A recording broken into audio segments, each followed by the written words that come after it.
everyone, this is Jock Sampson, and if you ain't listening to Wrestling Cheers podcast, you are a low-down piece of shit. And if you don't listen to it, I'm going to come to your house, and I'm going to beat up your entire family, and especially your grandmama. Listen or burn in hell.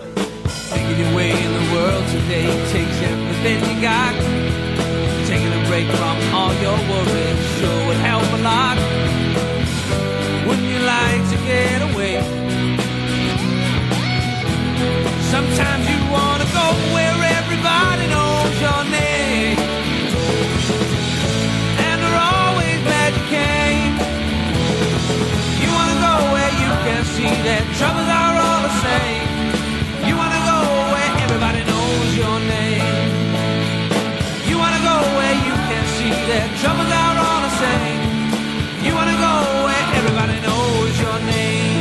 And welcome back to Wrestling Cheers, where everybody knows your name, even when you're here to make America great again. And we are brought to you by the Trending Topics Network and NEO Sports Insiders. Wrestling Cheers, where we take a look at the Northeast Ohio independent wrestling scene. We preview shows, we review shows, and sometimes we even have interviews. And this is a review show for the Chandler Biggins Memorial Tag Team Tournament that was part of day 2 of the JT Lightning Invitational Tournament weekend. We'll get into day 2 next week. Or it was questioned whether it'd be a little bit this week, but I literally spent an hour bullshitting with the person we have on the show. So that's gone out the window. So sorry, wait till next week.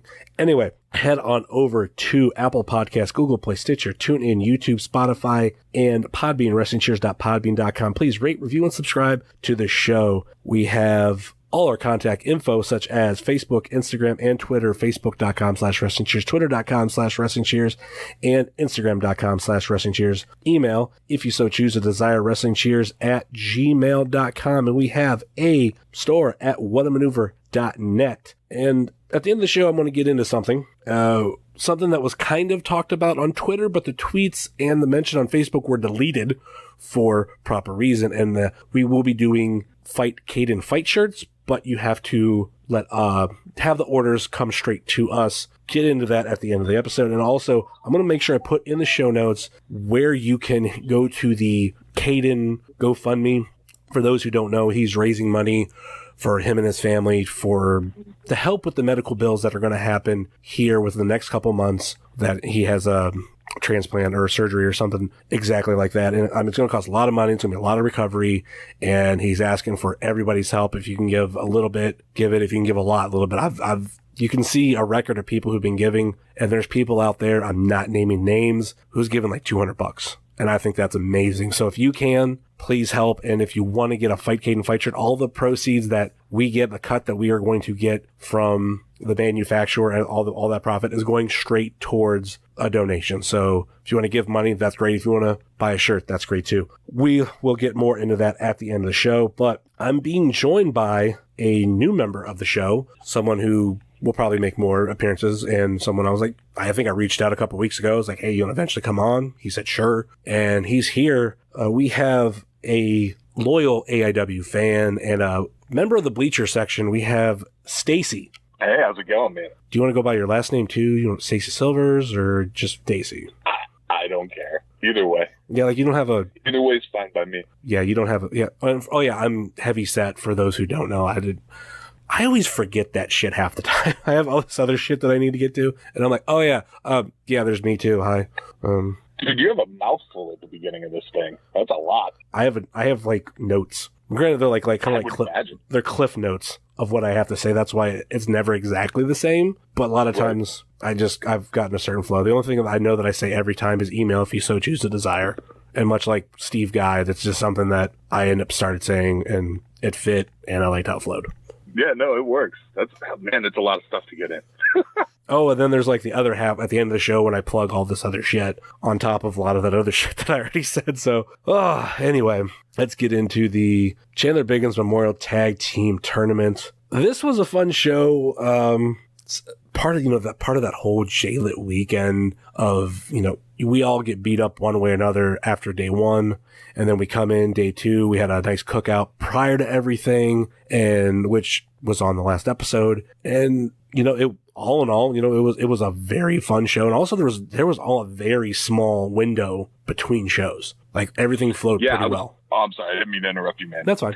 I was kind of surprised at how quick everything moved on Saturday. Like, we got there at 1. We were a little bit late to the cookout, and it felt like I was there for a minute, and then it was like, oh, Biggins Cup starting. And then that break in between felt like it was no time at all. Like, it felt like one big show. Like, what sucked for me, because I wasn't sure that the window that we were going to have, I scheduled an interview, which is recorded, but it's shorter than I wanted it to be, with Thrift Store Jobber, who lives like a mile or so down the road. Like, it's pretty close, but the fact is I had to drive to his place, unpack and set up everything, which I like to do, microphone stands and all that kind of stuff so people can freely move their hands and everything. So, all that other shit, and cords and getting the recorder to work and everything to be squared away. I think we might have had about a half hour of audio, and then we had to throw everything back in and head back to the venue.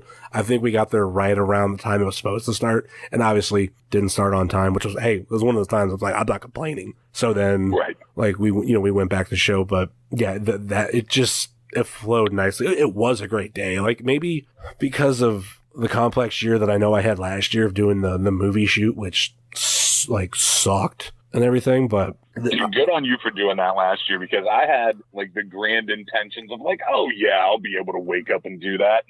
Not a fucking chance. When 10 o'clock or whatever time you had to be there rolled around, I was still very much sleeping last year. Dude, I think it was before 10. I think it felt like 8 or 9. That might be true. I don't remember specifically. Because we did the show, the after party.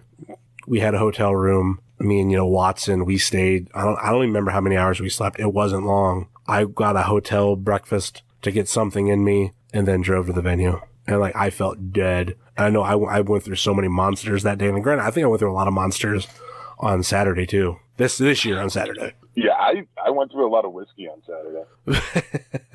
I wanted to go through more cookout food, but I did make the mistake of setting up to record and everything. And I think beforehand I got 2 hot dogs in, and then I wanted to get something done, because I'm I set everything up. I want to get something off. By the time we were done, I went to go get food. No burgers left, no hot dogs. I'm God damn it. I didn't get any food. I showed up. I knew that my bottle of whiskey was not cold. I talked to Rick, and Rick was like, put it in that red cooler. I didn't realize that was the cooler for Guido. People questioned me on why I was in Guido's cooler. I said, I'm putting my whiskey in there. And 30 minutes later, it was cold enough to drink. I drank out of that cooler, actually. I think I grabbed 2 or 3 Budweiser from that one. At least 2. So, I don't know. I don't think Guido was hurting for drinks. I think it's okay. Nah, I think it was good. Which, God, he just said on the Art of Wrestling how many he had drank that Friday, and at least up to that point that he was talking to Cold on Saturday. It's Jesus, he just motherfucker goes. Dude, 9 a.m. looking for a bar. That's pro shit. That's some fucking Guido shit. Yeah, he's the best. Anyway, let's get into this tournament. And it was very interesting, and we mentioned this on the preview, and after day one, there was no matches announced, and it was revealed on Twitter, and I didn't see this till, I think, after day 2 was over, that John Thorne said they were going to announce a bunch of stuff, but his phone got fucked up. So all those graphics were gone, and he couldn't post them. So it was all right, it's just going to be we'll see what happens night for the fans, which, great. I love that kind of shit. So we knew no matchups. So we start off with No Consequences. Chase Oliver and Trey Lamar come out, and then No Consequences comes out. Gary the King Baller and Joshua Bishop come. I was like, oh shit. Pretty. I like that booking. I like it a lot. I do too, because it was, I think it was the idea, okay, if No Consequences goes in one match and then they go in another match and they both win, what does that do for the finals? Right. That basically you have 4 guys against two other teams. And granted, I mean, somebody has to win between those two teams, but they could fight it off at the end. And it would be guaranteed at that point, like possibility be, got no consequences was going to win regardless. Right. Well, I kind of, I like that the one half of that is like, it seems to be like a kind of permanent tag team. And the other one was just kind of, the other guys that are left, put them in a tag team. Also AJ Gray. Well, yeah, but I mean, he was in JLIT. Yeah. I mean, I guess so was Josh. Yeah, technically. When it came down to it. I mean, I think Chase and Trey are definitely going to be that tag team in No Consequences, but I do like the tag team of Gary the King Baller and Joshua Bishop, because I feel like we don't see enough of Gary the King Baller. And then to see him with Joshua Bishop, I feel like that's a good, maybe very Shawn Michaels Diesel-esque type team. There is that dynamic there of like the big guy and the smaller guy. I said something on Saturday, like during that match, I don't know when the last time I saw Gary wrestle. I can't remember. Like, it feels like it's been a long time. Since we've seen a one-on-one match, I do have like everything up here. I want to say it has to be like a Menor show. I would think so. Was it that winter one? Did he wrestle at the Wet Bandits? Yeah. No. Was he in the Gauntlet? He might have been in the Gauntlet. They don't have like. I feel like everybody's in the Gauntlet. Yeah, I feel like everybody is too. And because I'm using cagematch.net, they don't have that all filled out. There's literally a bunch of question marks of people who were in it. So, but if it wasn't Wet Bandits, it might be. Might be Wrestle Rager. Gary the King Baller opened the show defeating Eric Ryan. Wow, that's a long time ago. I legitimately think that was the last one, because after that was Cold as Ice, and I don't see No Consequences in any type of match. Oh, no. They were in a match. They lost. That was DJZ, EC3, Ethan Page, Gringo Loco, and Laredo Kid. That's when they defeated No Consequences. So No Consequences had a big match. No Consequences. They were even at Hell on Earth, but no, Gary the King Baller wasn't. I looked over his name at first. That's when they beat. Yeah, so had to be his last singles match. Well, it was good to see him back. Good to see him back, but I like Gary the King Baller. Granted, I like his theme, and I like what we turned into it. For those who don't know, he has Drake Started from the Bottom, and a friend of mine came up with a remix, and it's on the end of some episode last year where he took Hulk Hogan saying brother and fit it into the song. So it was like, started from the bottom, now we hear brother. So that became a thing of always repeating that in the same aspect. And now, they play the other song for him. But I do want to see him in a singles match. We do have a Menor on the Lake show coming up. So, and as of this recording, there has not been a match announced. So I'm curious to see who, if any, like Gary the King Baller will have a match. Man, that Menor show is such a bummer for me. Oh, yeah, because you guys won't be able to make it. No, it is the next to last day of our vacation. We'll be in North Carolina.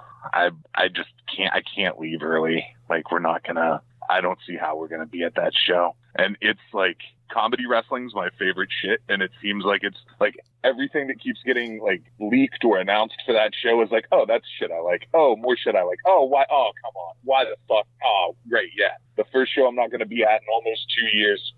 It's like all my favorite shit on one show. Yeah. Fucking Kikutaro, Grado, Dick Justice. The debut that's been announced somewhat. The debut of Alley Cat in AIW. Right. I feel like it was on like post Dick Justice made of the flyer.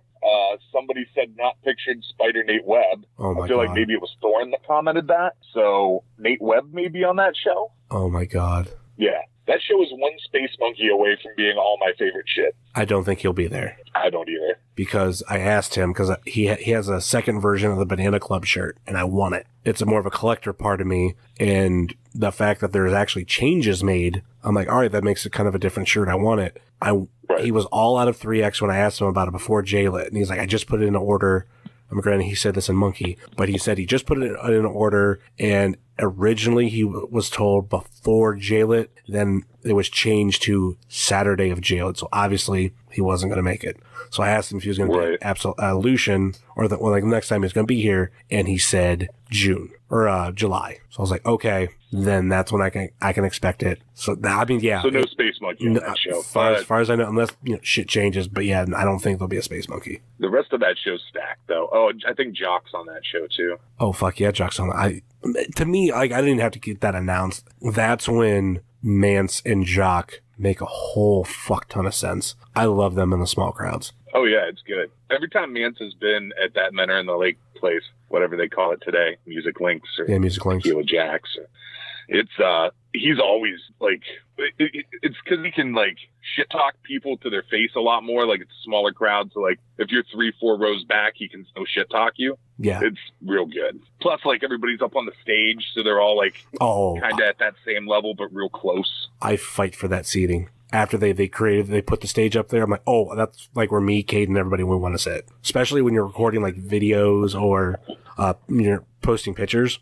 The pictures from that angle look amazing. Oh, I bet. The only problem with it is the doors in the background. So if people are coming in and out, you'll catch it. But other than that, like, it's worth it. I sit in that back row on the side over by the bathrooms and the machine that Janelle broke his hand on. Yeah. Speaking of Duke Money, we will mention the finish for the previous match. Trey Lamar and Chase Oliver advance after a double stomp and shooting star press combo. So they moved on to the next round. I like that finish too. Yeah. Like, those two are able to do stuff it's impressive, man. Like, it's really impressive some of the shit those two can pull off. They constantly amaze me. I'm glad to see Chase back. It was a bummer that he had got hurt and was out for a while. Well, with him being injured too, on top of, Trey has this personality that I do like, and how it fits in as a whole of No Consequences, of him being very cocky, very arrogant, but he's smaller in stature compared to, fucking Joshua Bishop and AJ Gray, that he kind of does have the short man complex, but he's a fighter for it too. So I don't know, that makes sense, but I love that personality of Trey Lamar. I don't watch any of the current like DVDs or anything as much, but I hope he shows that off on a lot of the early show promos that they do. I haven't seen a lot of them either. Bad on me. I haven't been buying a lot of the shows, but I did for a while. I was buying like every show, and I've just slacked off on it. But yeah, I haven't seen any promos from him, but it would make sense. His promos should just be like just as cocky and confident as he could possibly be, because that's the character he carries to the ring every time, and it's good. I dig it. He impressed me a lot in that match with DJZ and Akron. Oh yeah, like he seemed to step up, and great. Well, also too, because that started off with fucking Chase Oliver too. Yeah, with basically going up against Matt Justice and Bobby Beverly. I mean, he lost, but fucking I felt like his star shined the most. Yeah, those guys are in a position where they're both young and they both do kind of over the top. I don't want to call it flippy shit and have it be taken as like a bad thing, but they both do a lot of flippy shit. Yeah. But they're really good at it. And they don't do it in like a lucha way. You know what I mean? Like it seems a little bit different from both of them. Yeah. I don't know. But I dig those two. I think they're a really cool tag team. I think they should be used as a tag team a bunch in AIW. But the transition we were going with up next was PME Philly Marino Experience versus my favorite tag team of the night, Jock Sampson and Mance Warner with the Duke, #Duke Money. They used some of your props in this match. No, that was the main event. Oh, that was the final where they took it? Okay. Yeah, that was the final. In this one, though, for those who don't know, listen to the last episode, but I was dressed up in a lot of Make America Great Again stuff. I was wearing a Tracy Smothers shirt, Make America Great Again hat, Make America Great fanny pack, American flag swim trunks. I was basically wearing his shorts and a Trump flag as a cape. And actually, Jock, who the picture that we do have on Twitter, it's him wearing a Trump shirt, Make America Great Again. It's in camouflage, has Trump on it. And as I'm taking this picture, he looks over at me and says, "Damn, you look good, baby." And I was like, "Not as good as you." That was a fun interaction. I'm sure there were people that were pissed in the audience. guessing. Man, so there were some people who questioned your choices. I'll say that. Just based on the impression that it might have given some people that don't usually come to AIW that were at this show. But everything went good. I get it. I like the troll job. I actually got a message earlier in the week from someone else who asked me, they were like, hey, if I showed up wearing a Make America Great Again hat and like a Trump shirt or like a Tracy Smothers shirt, would you say anything? Would you be offended? And I was like, no, I wouldn't be offended. I mean, if you bought it off Donald Trump, I would be mad that you gave that prick money. But like, if you wear the hat, whatever, man, troll away. And then it ended up being you with way more over the top shit than what that person had suggested. Yeah. But yeah, I thought it was fine. It was funny. I think I know who asked you, and I was talking to them about everything, and they wanted me to buy the exact same shit for them. And I'm like, especially like the fanny pack, which I don't know if I mentioned that yet. I had to Make America Great and fanny pack, which I felt like was so like fanny packs are the in wrestling thing right now. And to wear one like that just added so much to it. But they wanted me to buy that for them too. And I'm like, I'm the only one wearing this motherfucker. Fuck you, dude. Right. Yeah. So I really thought the whole thing was going to be for him. And then when I got to the cookout and I saw it was you, I was like, oh my God. Yeah.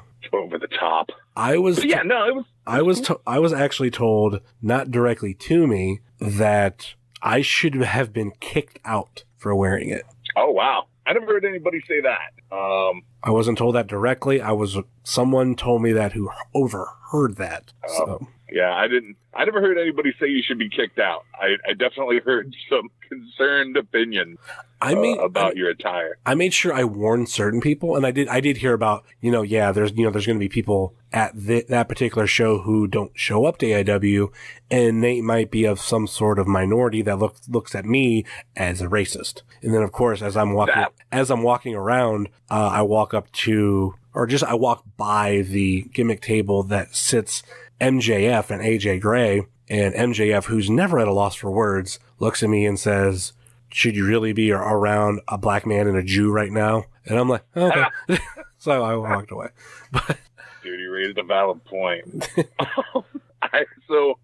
I think that was the main concern. Like, somebody pointed out to me that they're like, so this cookout's going on, and they looked around and they were like, it was pretty white over at that cookout. So that was the concern, is like, okay, well, if people show up and they just see a bunch of white people and this Trump guy, and like people maybe doing illegal substances, drinking openly, I don't know. Really, on top of it, I was more thinking, like, when I started putting everything on, I was thinking of the neighborhood. I'm like, oh, fuck. I don't know. I think the neighborhood, that neighborhood's in a weird transitional period. If you drive down the street, there's like fancy apartments that I sure the hell can't afford. Yeah, but I think it's like if you go so far one way, so far another, it's like polar opposites. So I was like, well, I'm at a church. That might be considered certain political views, so that might cut me some slack, but I don't know. It's a Catholic church. Yeah, so I'm walking around this area. There are people who walk through all the time. We were at the old venue, Turner's Hall, which I know you guys never really got to go to. Yeah, like I might have had to put that on in the bathroom before the show, right, and take it off after the show in the bathroom because something might have happened. But yeah, I mean, everything was fine. So at the end of the day, I don't know that it was a big deal. I never heard anybody, like I said, you heard that somebody said you should have been kicked out. I don't know who that was. I didn't hear that, but I was over at that cookout, and then I was inside watching wrestling. So the rumor mill didn't really hit me for that shit. I sit up at the top of the bleachers. Like, I don't hear those grumblings. The thing for me is during day one, knowing I was going to do this, and we walked into Our Lady of Mount Carmel, and I just see this giant American flag draped over the one wall, and I go, oh, that's a sign saying do tomorrow and take a picture in front of this. It's going to be great. Oh yeah. As soon as I saw that, I was like, oh man, this is like a gift to Summers for his plan for tomorrow. Like, how could you have expected a giant American flag to be in there? Like, and I wonder how long it's going to be up, because man, that picture of Jesus, like that nativity scene was up forever. Like, it was up in like March still.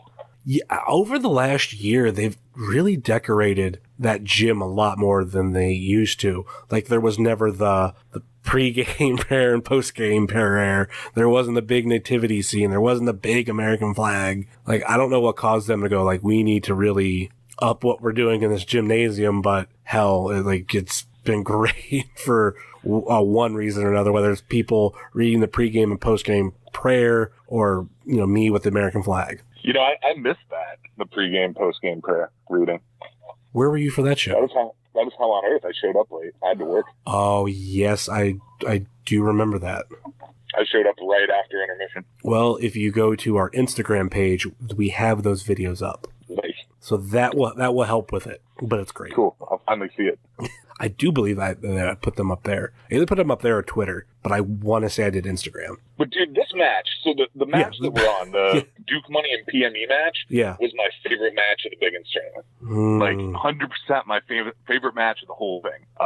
As far as like the tag matches, there's another match later that's my favorite match. But as far as the tag matches go, dude, PME is so good. Like, this match felt like an old school tag team match. Like, there were super defined heels who did super heel shit, and then there were baby faces that did every classic babyface thing. Like, and the hot tag and every piece of it. Like, it's so cliche to hear people say, like, oh, they told a story in the ring. Those fucking guys told a story in the ring, and it was fantastic. I said something to Philly about it after. It was my favorite fucking match out of that whole tag team tournament. Those guys all did a fucking amazing job. I'm really interested in the next, like 5 years we're going to see with PME. They are a team that they're instantly over everywhere they go. And that's legit. I've seen them in 3 different companies. No, maybe 4. I think at least 3. And one of them, I seen them debut in a market that they never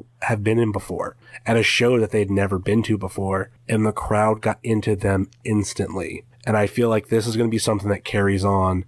And ironically enough, they remind me of another team that we seen later in the night of the Carnies. I mean, they're not that kind of Carney character, but I feel like when the Carnies first come out, if you've never seen them, like, you gravitate towards them and you'll like them. I don't know if I've ever heard someone say, I don't like the Carnies. They're good dudes. And I feel the same thing with PME. And, they just bring a vibe without even wrestling. As soon as they come out, maybe it's, their theme choice. It could very well be that, but it fits who they are as a team. And it's just, it's flat out perfect. Yeah, no, they're great, dude. And I've seen that some too. I don't remember if I saw them at UXWA. I know I saw them at Mega. I think I saw them at UXWA too. But yeah, everywhere. It doesn't matter who's in the crowd. It doesn't matter if they've been there before or not. Like, people immediately like them. Like, they come out, people like them. Yeah. And that's hard to do. Like, I've seen a lot of people fall flat on their face first time in front of a crowd, not of their own any wrongdoing, just for whatever reason they didn't connect with the crowd. Those two connect every time. It's amazing. And I always think it's funny what you hear in wrestling as a whole is that it's easy to be a bad guy. It's hard to be a good guy. And I feel like PME is actually that team or those wrestlers that I don't know if I could think of PME being bad guys anywhere. Like, they are legitimate good guys, and it makes 100% sense in the world for them to portray that. And it seems simple. Yeah. And you know what? I think it is easier to be a heel, probably. Yeah. But it's really hard to be a really good heel. And, like, Mance, I know in different places he kind of works it either way. Yeah. But, like, the best thing that happened, like, when they first put Mance with Jock and Duke. Oh, I loved it. I was like, oh man, he was so over kind of as a face. Like, everybody loved Mance. And now it's funny because when those guys come out, Mance gets cheered, Jock gets a mix, and then Duke comes out and gets, what he gets. The Duke pop. Yeah, the Duke pop indeed. But yeah, it's weird that, you just take Mance, who was so over, and stand him next to Duke, and immediately people are like, but I hate this as a whole. Like, he can still get heat, even though people like him, and remember, like, oh, I liked Mance like 4 months ago, and now it's like, oh, well, he's with Duke, I hate him. Like, it works. I don't understand how anybody can be as hated as Duke is, that he can take somebody who is completely over, you stand him next to him, that dude has heat now. It's amazing. The crazy thing is with Mance, though, is ever since he's debuted in AIW, he's been pushed as a bad guy. His first match versus I was thinking later on in the night, who was his first match against? I feel like the first time I saw him was up at Menor. Yeah, it was the Menor Shed. That's where he debuted. After Absolution, 36 Chronic Chambers. Oh, I'm an idiot. I knew it. Joshua Bishop. Yeah. So maybe that's why, because that was back when I hated Bishop because of the Bishop Brigade. I didn't dislike him, but just like... Oh, we're going to get into that conversation later on. We are. I apologized to Josh Bishop at this show. Really? Yeah, I did. We'll save that because there's a lot that needs to be said. Yeah. But yeah, man, Mance, sometimes you try to make somebody, a heel and they just still get over his face. I've always thought of Mance as a face up until he was in this group. But that being said, I like Duke Money as heels. They do good work as heels. Oh, yeah. Like, it's the only regrettable thing for me with Duke Money being the way they are is you don't get the Jock promos anymore, which are arguably the best part of a Jock Sampson match. Give it time. And Men Are on the Lake. I hope we get one. And you don't get, like, parts of the Manser entrance that were great parts of what he does, too. Like, I don't remember anybody polishing his boots this time. Yes, it was. Caden did it. Caden did. I guess Caden is the person that's going to shine his boots up until he goes away, when he has surgery and everything. So I don't know what's going to happen after that, but as long as Caden is there, I guess Mance has told him, like, you're going to be the one, be ready for it. And actually, it was kind of funny because he didn't bring a towel. He forgot to bring it out or something. And one thing I told Caden, because he actually called him over to jump over the barricade, at least mime that he was shining his shoes, or their shoes. I think Caden should have tried to mime a towel throw back to him. Kind of like, well, you don't have it, but let's play invisible towel. Right. But that's my own. Yeah, and the other thing, you don't get dramatic pause anymore. Like in the long run of his intro of all the different things, there's no more dramatic pause. I miss the dramatic pause. Yeah, well, I'm hoping maybe it's because some of the shows, the length of it, but the Men Are on the Lake shows are a little bit shorter, and hopefully, which sucks, you're going to miss it, but hopefully there's time at the next show that if they are going to be there, we get a little bit. Rub it in, man. Rub it in. I'm not going to be there.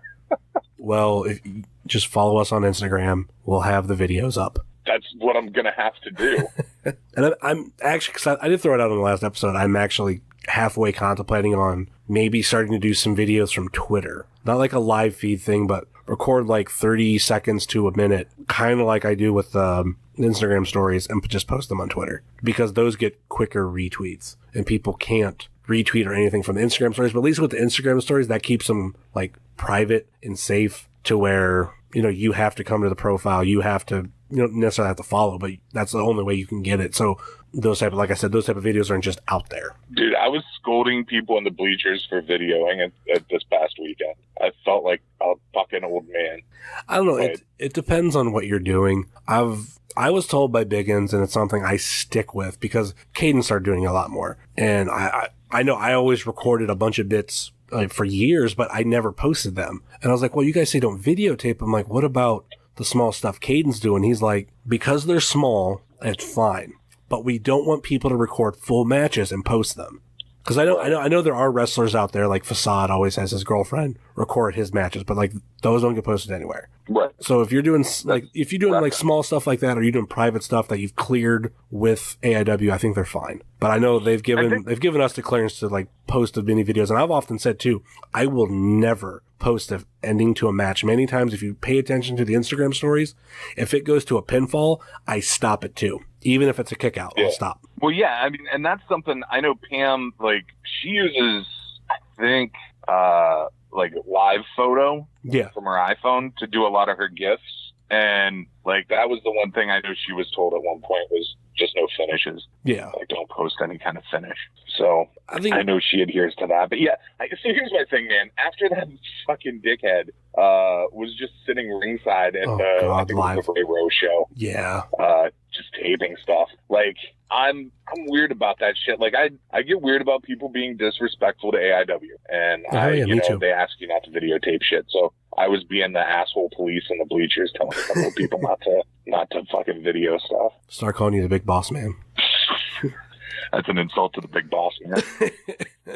But yeah, I'm definitely the same way. Anybody disrespecting AEW, I'm fairly loyal and everything, so I get it. Yeah. Like, I even think I published, I recorded 90% of Johnny's farewell speech, but my phone actually ran out of memory because it was like already, it was already filled as is. I had a higher quality, settings. I forget how many gigabytes it was, but I literally ran out like within 5 to 10 minutes to the end. So I was actually trying to upload that to like my Dropbox or something, and I posted a screenshot of how long it was supposed to take. And obviously this is when Biggins was alive, but when I posted that screenshot, Biggins like messaged me almost immediately. It was like, "What are you doing?" And I'm like, this is just me like putting it to Dropbox or something. I'm like, I'm not posting it to YouTube. He's like, "Oh, okay, good. Like, please don't, because that's going to be a big moneymaker for the DVD of the speech." So I was like, okay, that's fine. Like, I won't do it. I just want to have like a copy kind of like for myself.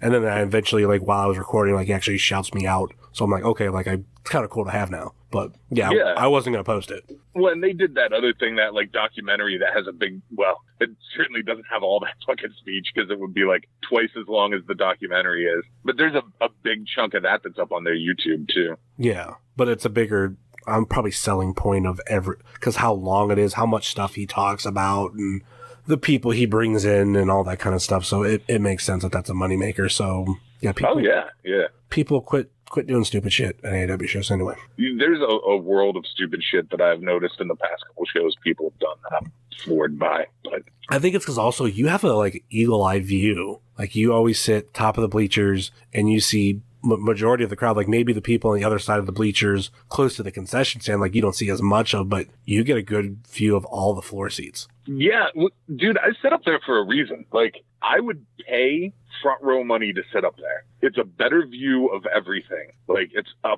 great view of the ring. It's a great view if people brawl outside the ring, which always happens. You can still see. Where, like, if you're on the floor, you kind of can't. Yeah. And it's like, somebody pointed out to me, they're like, "You're always on hard cam." And I was like, man, I don't even think about that. Yeah, I guess I am always on hard cam. But like, it's solely because it's the best view in the room, that I set up there. And you don't have to, like, I don't know. It doesn't seem like there's a lot of like traffic past you once you're up there. So you don't gotta, like, constantly move out of people's way and shit. So. Yeah, I guess that's true. I've often thought about moving where I sit, especially, when, Caden has his surgery, that's going to add a little bit of room on that side. And I was like, well, what if I just pick a different seat? And I've actually thought about being right in front of the hard cam on like that side of the ring, or where the hard cam's to my back. Right. Like being front row right there. Cause a lot of times I'm normally a handful of one of the first people to come in. So I'm not going to fight many people, but I'm like, I don't know. I'm so like, I want to, but there's also, I'm so used to that spot. I think every show I've been at AIW, I've sat on, since we moved to Our Lady of Mount Carmel, I've pretty much been on that side. From one corner to the other of the railing, I've sat somewhere right there. Yeah, I haven't seen you sit anywhere else in the time that I've like known who you were and been at AIW shows, like, to notice. Yeah, I've always seen you sit somewhere over on that side. Where they throw us curveball is when we go to a different place.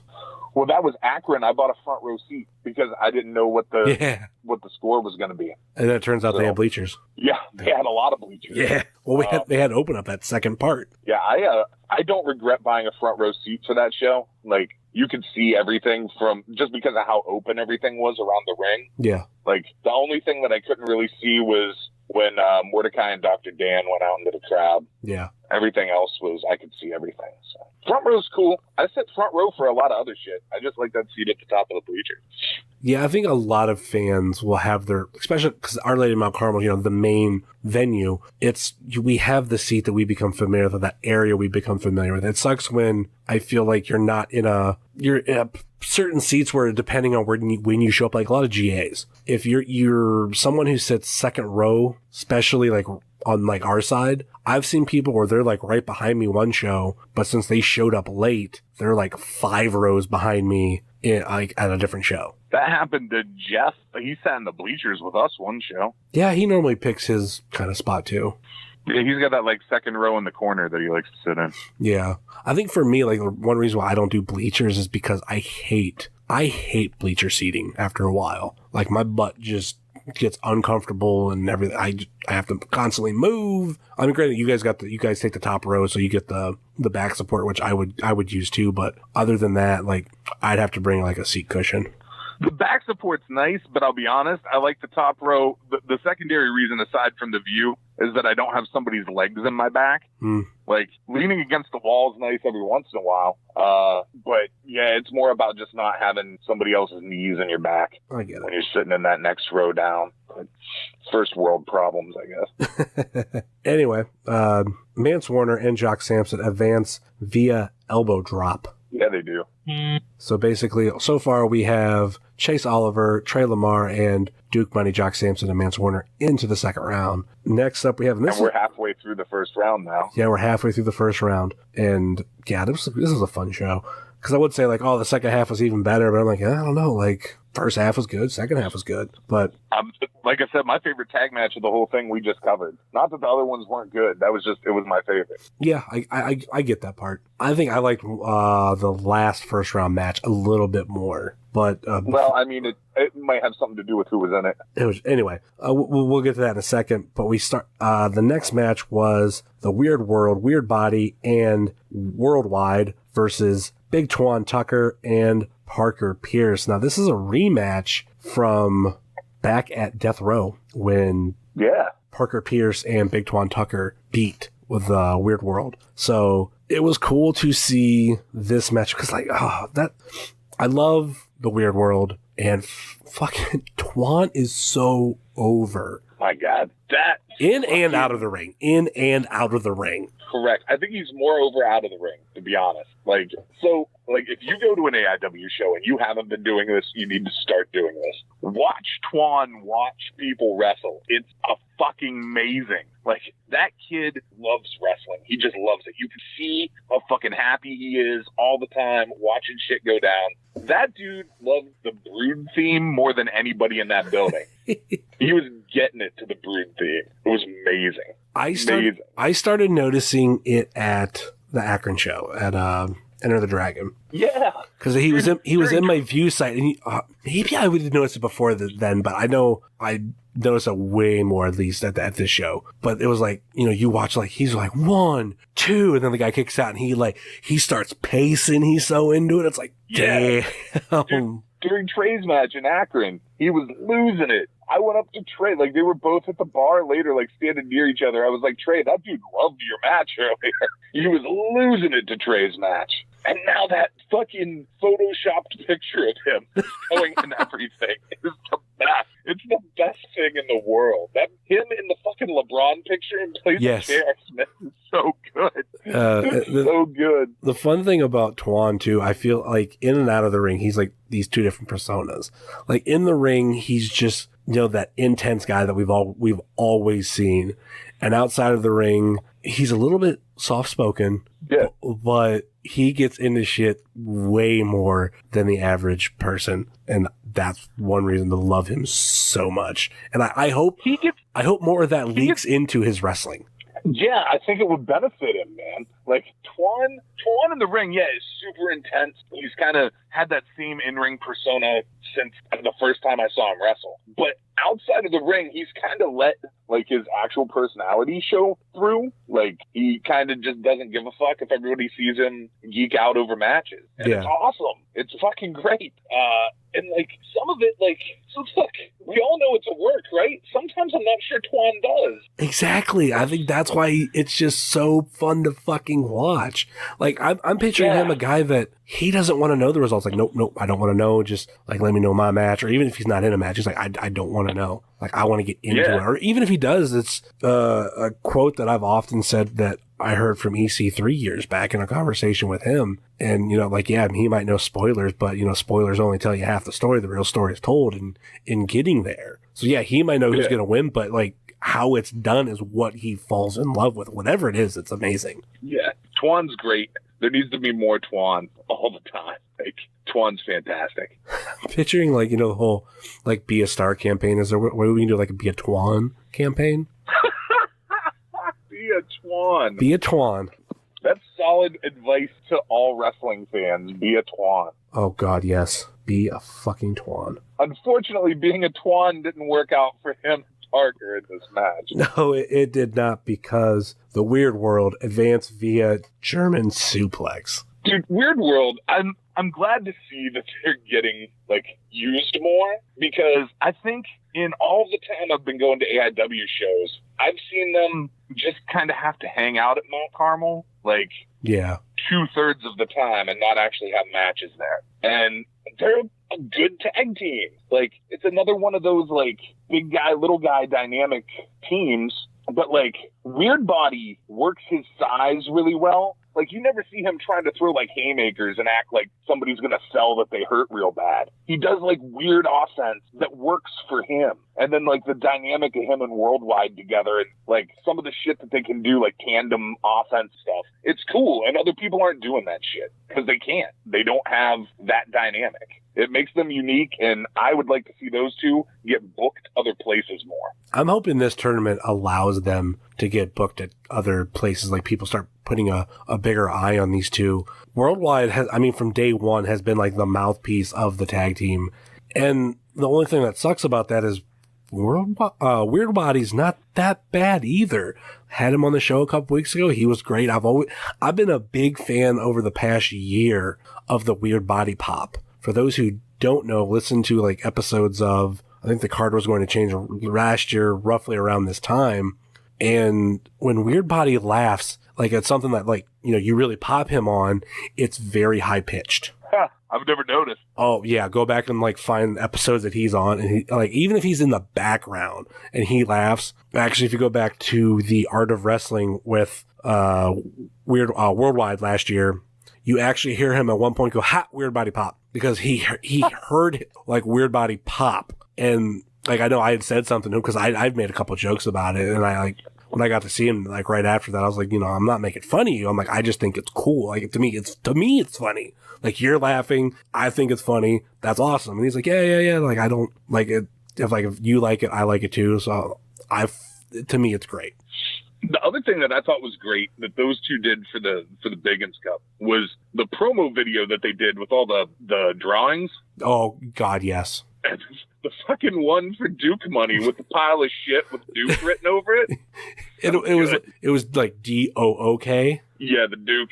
Duke. Oh God. Yeah, they've been really, I think, underrated as a whole. And I mean, I know that's like a thing that everybody says about being like, oh, this is underrated. But it's kind of like what you were saying about how, you know, these are guys that they're not booked on every show. And I feel like that's the thing with a lot of students as a whole. Like you'll go maybe a couple months without seeing a particular wrestler or wrestlers wrestle on the show, especially when they're Our Lady of Mount Carmel shows. But then there's only so many slots on the show. Like I get it. Like especially for the Mount Carmel shows, like they have to bring in like some names, right? Yeah. So you've got to have that, and then you've got the guys who are like standard AIW guys who have been around forever, and those guys deserve and should have spots on the show. And then you've got so many new students. I think so many people developed really quick too that it's kind of like piled up the developmental part, like all the guys who like are a couple of years through the school, and then all the guys who like just came through the school is kind of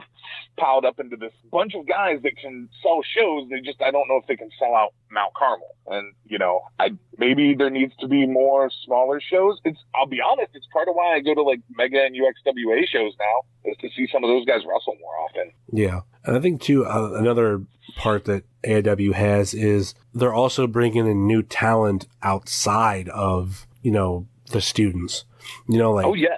You know, like whether it be recently of having, you know, KTB, randomly bringing in Gary J, you know, MJF when he was starting to show up on AIW shows, and they'll give those type of people chances, but at the same time, they'll also, you know, have your AJ Gray in the last year. Oh. AJ Gray went from showing up and like helping out bartending to, you know, a year ago at JLIT and Back to the Future Cup was when everybody realized, oh, holy shit, AJ Gray's amazing.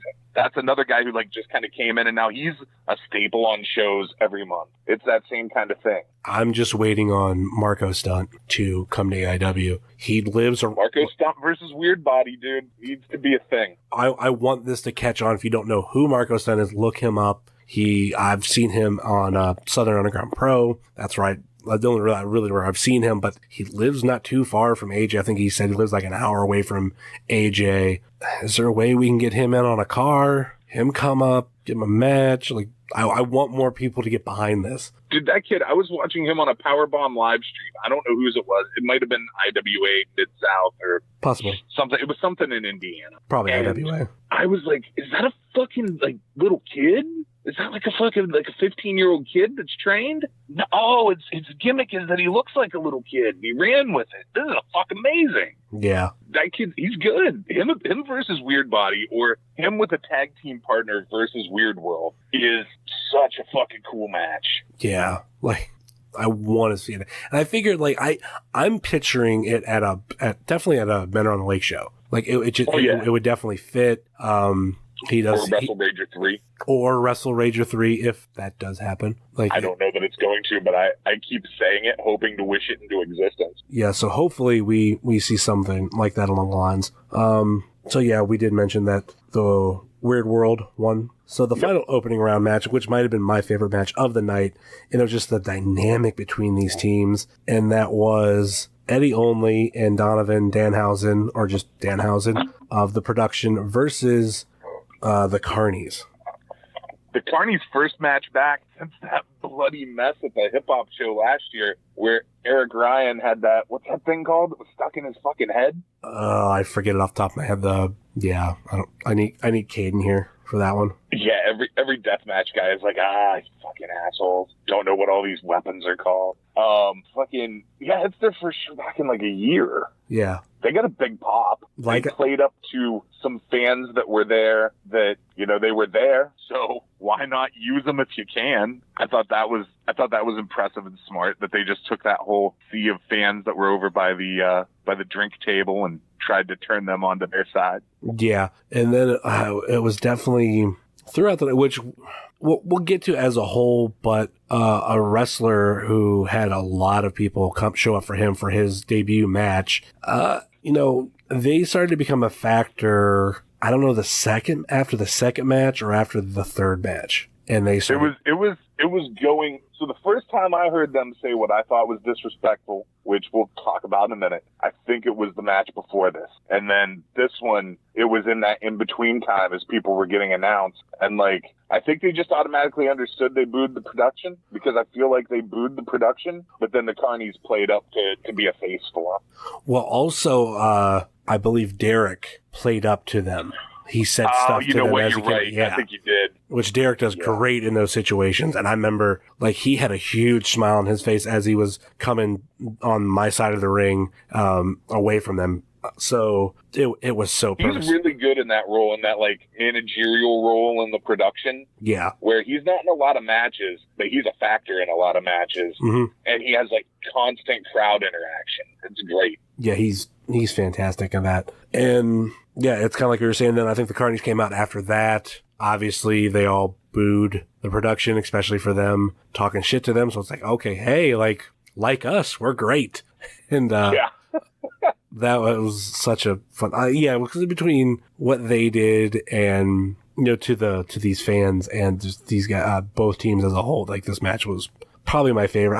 I'd probably say if we're just talking about the opening round matches, your match is probably right behind it. Yeah. So two things in this match. One, I didn't realize, and shame on me until I saw him post a picture on the internet, that Danhausen's makeup was the fucking Integrity logo. I don't know if you're hip to Integrity, but they're a Cleveland hardcore band, and they have a pretty iconic logo, and his makeup was the Integrity logo. Nah, I don't know who they are. Yeah. So I thought that was really cool. And fucking Eddie Only, man. That dude has came along so quick.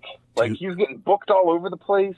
Gimmick's cool. Like, he fits in the production really well, which I wasn't sure if he would at first. But, dude, that guy has came along super fast. Like, faster than I've ever seen anybody do it. When I first seen him, I made the joke to because I always say the wrong fucking one, Worldwide, that he kind of looked like a mini version of him. And he kind of acts that way too, but not saying like they're a clone, but there's a bit of charisma that to me is very similar. And Eddie Only, when he comes out, he's just fucking dripping with the shit. And, like, he comes out with this smile on, and it's not a shit-eating grin. Like, you believe the whole production angle, and he, you know, is this kind of villainous character. I love it. Yeah. Yeah, the production is another thing that should be getting booked as a whole other places. Like, it's really good. I wasn't sold on it at first. It took me a minute to warm up. Like when what was the kid who used to be in there? Kobe Red? Yeah. The mime? Which I do like that in that promo that we were talking about from Weird World, Worldwide referred to Danhausen as like Mime 2.0 or the new Mime. Yeah, like he was like, we're not believing it, Mime. Meet the new Mime, same as the old Mime. I just like that at Wrestle Rager we got the fucking kid who was the mime to say he was a mime. Like, that had been the argument the whole time was, no, he's not a mime. Okay, I'm a mime. I don't know. When I think Wrestle Rager, I think of the ICP chant stuff, and because of the break that happened not too long afterwards, by the time the production came back, it was gone. Yeah.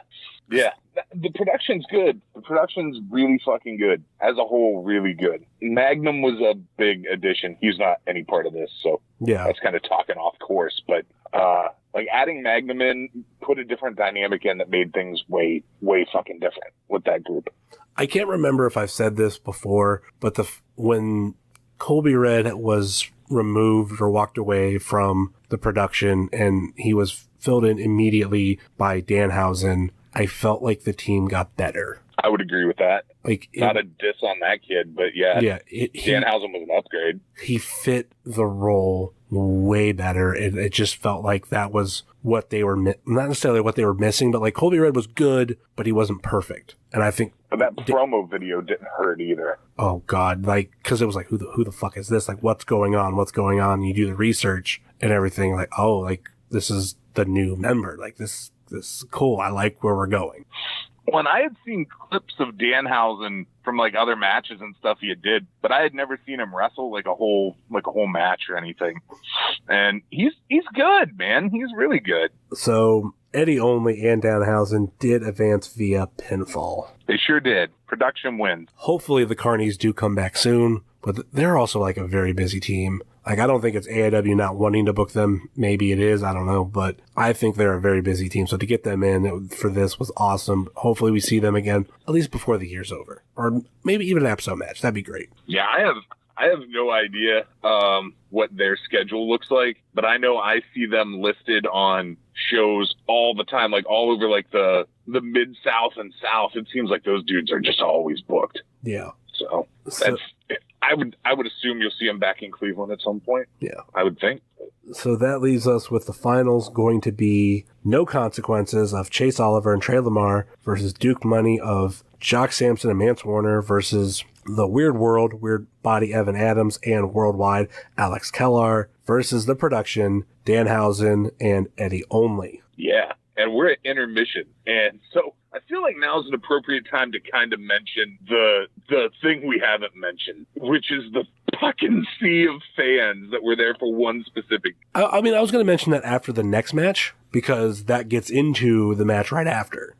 But there was such a good troll job by Steve Guy right here. Oh, okay. Yeah, there was. So you can go ahead and tell it. So they have been chanting in what I thought was an incredibly disrespectful way. We want Wes or Wes Barkley or fill in whatever variation of these people want to see Wes Barkley fucking wrestle that you want to put in. They had been chanting their shit, again, in a way that I thought was pretty disrespectful to the other guys on the card. Now, a lot of these people probably aren't wrestling fans, or especially not like indie wrestling fans. This, for a lot of them, was probably their first indie wrestling show, and they all bought a ticket. And I'm a firm believer that if you're not like really fucking with other people, you can kind of do whatever you want to if you buy a ticket, but I don't know. It just came off as like super shitty to me. And so Steve Guy going into intermission was like, so you guys want to see Wes Barkley? Yeah. You want to see Wes Barkley wrestle? Yeah. Well, it's intermission. Yeah, that was... fucking loved it. I loved every second of him trolling them. It was great. It was like that little bit of payback for all the disrespect they'd given people before that. Yeah, because he trolled them one, I think, other time before this. Or was it after it where it was like, oh, you ready for it? You ready for it? Well, this is, I think it might have been before, because I think it was like, oh, this is a tournament match. Like, oh, you're going to have to wait. You know what? And booking that match when they did with that many people there to see Wes Barkley was really smart, because it kept all those people in the room, and they for sure left right after him. It was, I'll give credit, there was a portion that seemed to stay. But I would say about a quarter of them. Yeah, I was about to say a quarter. That's what I was thinking in my head, too. But it was noticeable. And look, they all bought a ticket. And I'm glad that they all bought a ticket. And all that money went right into AIW. And I'm glad that they all fucking wanted to support their friend. That's fine. That's great shit. Just so if you've never been somewhere before, or you've never been to a thing before, and you don't understand the etiquette of the thing, take a fucking moment and educate yourself. And don't be a fucking asshole to people or busting their ass. And this is their opportunity to do what they do in front of what might be some of their friends and family. Your shit doesn't matter more just because there's more. I think the thing that I've often said, because I know we had this same conversation last year with the Bishop Brigade, and that's when I was in high school, I was in drama club. And I feel like it's a little bit different, but, you know, we showed up, we had our plays and everything. And obviously people are going to show up for their friends, their family, and whatever have you. But don't sit there and be like, well, I'm like, as soon as like the person you want to see is off, like go leave. Like you're staying there for the show. And I feel it's the same thing with AIW. And that's also reminds me, and it's probably a little bit more comparable to my niece. My niece has been in dance / gymnastics, whatever, for going on, I think she just had her 14th year. She has 2 more years left, and then she's done whenever she's 18 or after her senior year. And the only person that I care about at those shows is her. And they have, I want to say like over 30 songs of, kids dancing. And it's not just one. It's like normally a group. And there might be ones that have like 1 or 2, but a lot of times it's age groups and whatnot. And hey, I don't give a damn about every other kid there. And I hate sitting through all those other kids, but you know what? I don't fucking chant or anything for my niece's part. Like, granted, I might be talking to the people around me when the other songs are going on because I don't care as much. But like I said, I'm showing at least a little bit of respect compared to what these fans do, or especially when they leave. Like, I stay till the end. Like, if my niece's last number is 5 before the end, I don't leave. Like, right. I stay there till the end. So, like, I don't understand what is this with, and it's not the first. We've had this every time there's been a student match where it's their first match coming out of the AIW Academy, where there's a lot of people. Maybe it's for one wrestler, or maybe there's a lot throughout all of the competitors. And as soon as that match is over, they all want to leave because they're like, all right, I came to see what I want to see. Okay, bye. It's like, man, like, can you show the company respect? Yeah. I was talking to Carson outside at intermission, and he said to me, I wasn't around for this match, but he said, like, when him and Kaplan debuted, it was kind of the same shit, that there were a lot of people there for them. And then for me, the first reference I had was Bishop, and those, like, the Bishop Brigade, in their defense, had actual t-shirts made. They didn't just Sharpie marker some fucking undershirts. Like, they had real print shirts. They didn't B-team their shirt. Right. And so here's the other thing, like, while the Bishop Brigade was obnoxious, much like Barclays fans were obnoxious, they tended to, they didn't do, that I remember, that shit. The, like, just chanting for Bishop the whole time. The other thing was, if I remember, like, a lot of them would stay around for, like, most of the show. They would leave before the end. But, like, I've seen a lot of people leave before the end before. Like, the headlining match on, like, a Mount Carmel show sometimes isn't the match that's going to have the best crowd. Yeah. But, like, the Bishop fans would, like, kind of stay and, like, at least watch. And some of them seemed like they might actually be wrestling fans. Like, during this intermission, I was on my way outside, and I passed Josh as we were both squeezing behind the fucking crowd of Barkley fans to get to where we were going. And I was like, dude, I'm sorry about everything I ever said about your fans. And I was going to have anti-Bishop Brigade t-shirts made. Like, Josh had sent me the graphic to fucking do it. And they all kind of quit showing up the next show. And I was like, oh, okay, I don't need to make these shirts now. And I kind of started liking Josh because he didn't have that, like, weird fan base. The thing is, too, with Josh, with his friends and family and everything, they lasted longer than most families do. It took them a lot longer to dwindle off. And the big question His dad still comes to shows. Yeah. Well, yeah, you'll get that type of thing, but like the Bishop Brigade, he would at least have, 10, 15 show up. Like, granted, it wasn't the exact match right after it, but, at Enter the 36 Chromatic Chambers, I do want to say there was a good amount of the Bishop Brigade there. And that was technically a couple shows afterwards. Yeah. And normally they drop off by like 2. I'm sorry, I talked over you, man. I think the stage at that show was like almost all Bishop Brigade. It was. I have a picture somewhere. I don't know if I've ever posted it. Like I took like a selfie with them all behind me, not them posing, but just kind of like, hey, look at the shit that we see. And it's just everybody who's standing on the back wall has the Josh Bishop shirt. Yeah, that makes sense. That would have been around that time because I talked to him about that at Wrestle Rager, and he sent me the graphic. And then, like I said, by like the next show, they weren't all there anymore. Yeah, like you thought they would show up at Enter the Dragon, but there was the big family vacation. And I made a joke to Bishop during this show when he walked by. I was like pointing at the Barkley Nation, as they were calling themselves. Like dude, like, where's your family? And he fucking flicked me off. Like I wasn't meaning it as a dig. It's just like, holy fuck, like fuck. And I think my favorite joke that I made on Twitter on my personal account was it was a picture that Caden's grandpa took of the giant Barkley Nation, and I was like, Thanos doesn't have to snap his fingers for half of these fans to disappear before the next show. Yeah, that popped me when I saw it on Twitter. You know what, man? I stand my ground. Like, I was a lot of the regulars were real hot during that show. Yeah, like a lot of people were bitching real hard, like in the moment. And like, for real, like, I just, the whole time, like, for me, it was the disrespect thing. I'm fucking happy for Wes that he was able to sell like 90 fucking tickets or whatever and bring that many people to the show. That's, a ton of fucking dollars that came through the door. Yeah. If some of them don't come back again, that's fine. Don't come back again. But if, like, you never know out of that group who could be somebody who had, like, never been to an indie wrestling show before, and all of a sudden that's the moment where they're like, holy fuck, I really like this stuff. Mm-hmm. But in that group, they were just, and like the disrespect happened again later. And like, so it wasn't just the chanting, which we can get into the other piece when we talk about the match. But there was another thing that happened that I was like, come the fuck on, you fucking animals.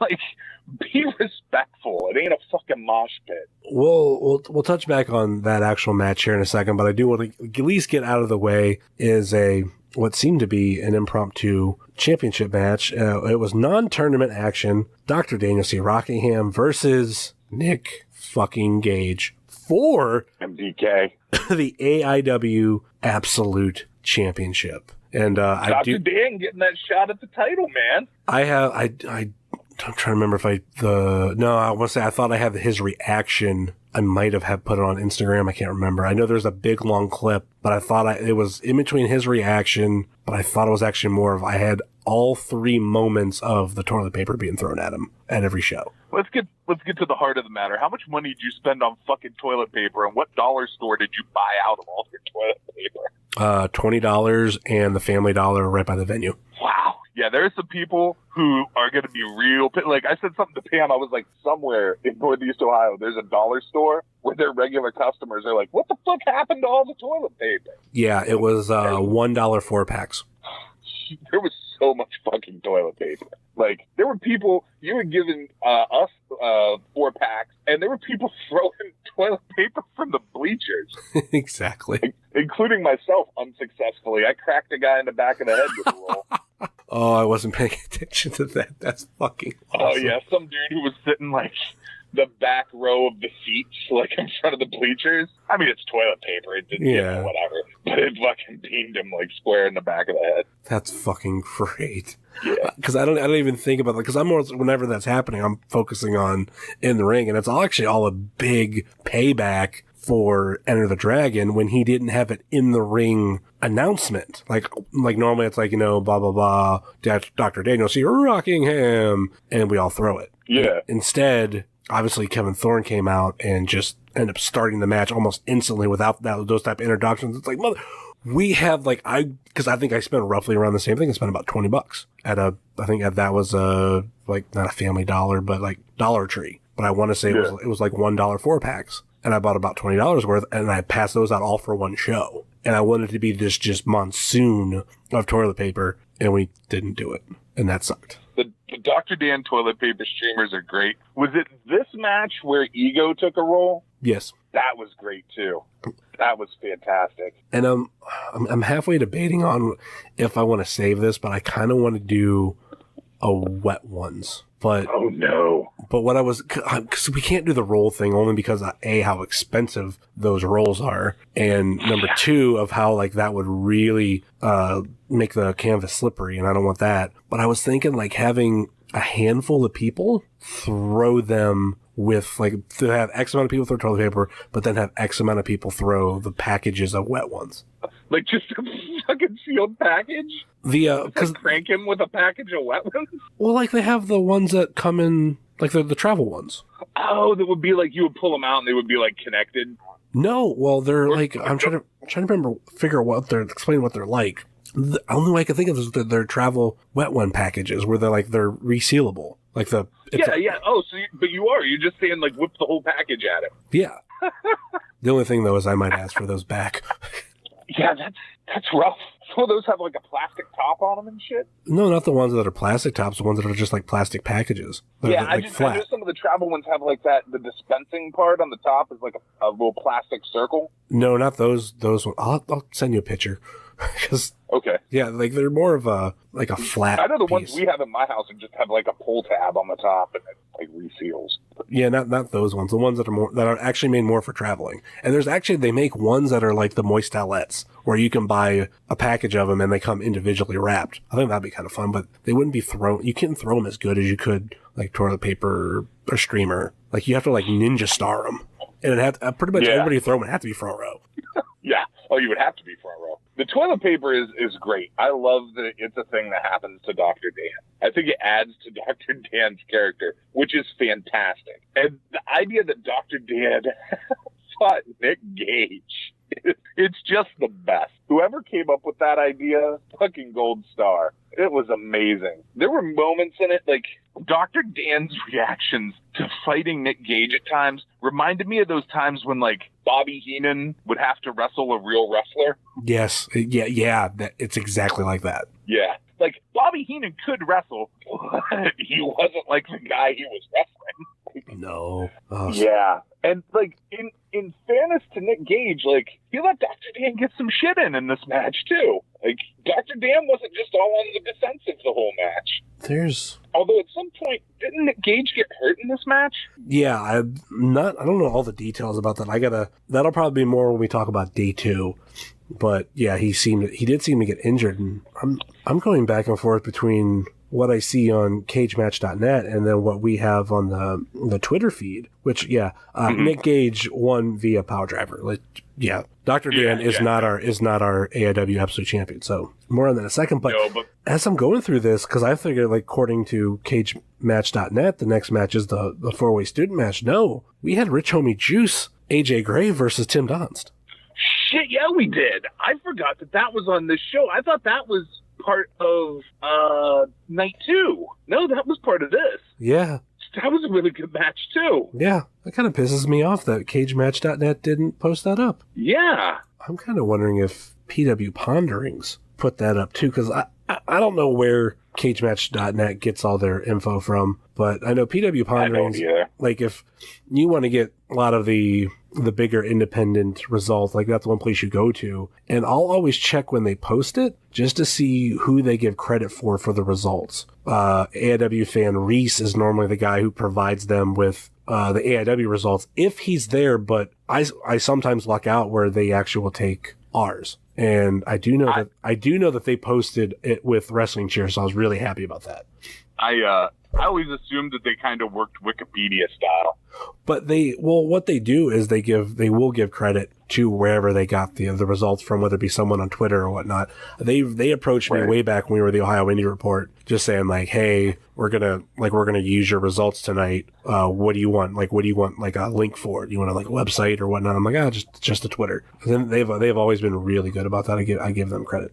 Cool. Yeah, I've checked Cage Match before. I used it to figure out what the date was for Monday Night Raw. Was in the fucking suburb of Youngstown that I live in a high school gym back in the 90s. And they filmed 2 episodes there. And, like, if you go back through the Raw episodes, you have to reference, you need the date. You need to know, like, what year and, like, what time of the year it was to figure it out. And I used Cage Match for that. But that was, like, the first time I had ever really used it. Like, it's a pretty deep database. Yeah, it actually looks like that's where they got it from. All credit, they do give Wrestling Cheers credit, but that match is totally skipped over. I'm going to have to send a message to them about that. That's crazy that they left that out. It was a really good match. I mean, I'm a Tim Donst mark, so I'm going to say it was a good match even if it wasn't, but it was. I mean, even not being a Tim Donst mark, freaking AJ Gray, like, I love what he's doing. I love the fact that, he shaved his head and now he's coming out with that ski mask. I think that's awesome for his character. The picture that was taken with him and Mance Warner, but them like switching up their gimmicks was fucking awesome. That was fucking awesome. Dude, and shout out to that dude. What's his name? Mouse? Yes. That dude, like, all the pictures he took for all the guys on JLIT weekend, so many dudes got such fucking good promo pictures out of that. Like, that dude's shit is so high quality. It's awesome. Like, every picture I've seen from that looked amazing. So, yeah, it sucks that we forgot about that match, but, yeah, the results were Tim Donst won via From Dusk Till Dawn. Donst. I also like that AJ is trying to do, like everybody always, like, at least when he first came to AIW, the thing was, oh, what big crazy move is he gonna do? And he's sort of transitioned into doing like more like power moves and like big lariats and shit. Mm-hmm. And I think that's cool. I think it's cool that he's, kind of using his size more that way to kind of bully people around and not just, he can do the high flying stuff, but he's also like a powerhouse. I think that's really cool. So now after that, the match that we have is the big student match. We have Zach Thomas versus TKD versus Ryder Reed versus the man that 90 people came to see, Wes Barkley. Maserati Wes Barkley. Which I hate to say, I really do like Wes. I do too. He was like one of those guys that you heard on the AIW podcast, and he hadn't even debuted. It's like, I kind of like this dude. Like, this guy's pretty fucking cool. And then all his fans show up, and you go, motherfucker. Man, so the one guy, what's his name? TKD? Yeah. So I couldn't hear what Steve Guy said his name was when he came out, and I referred to him for the entire match as Karate Dan. I had no idea what he said his name was. He broke a board in his entrance. I was like, oh, Karate Dan. So, yeah. No offense, guy. I just couldn't hear what Steve Guy said your name was. Yeah, it was, because that's Tom Kwando. Tom Kwando. Okay. That's his gimmick, huh? Yeah. I kind of like it. I mean, he's another one of those dudes, we've seen forever, just around the scene. So it's cool to see him in a match. Yeah, I think there's something there. I mean, nobody else is doing that. I haven't seen anybody else doing like that. I've seen a bunch of people do like the MMA jiu-jitsu thing, but I haven't seen anybody do that. It's cool. I don't hate on the guy. I just didn't hear what his name was. The kid in the green, what was his name? Green. As I pull up a picture. Oh, nope, that's Dr. Dan.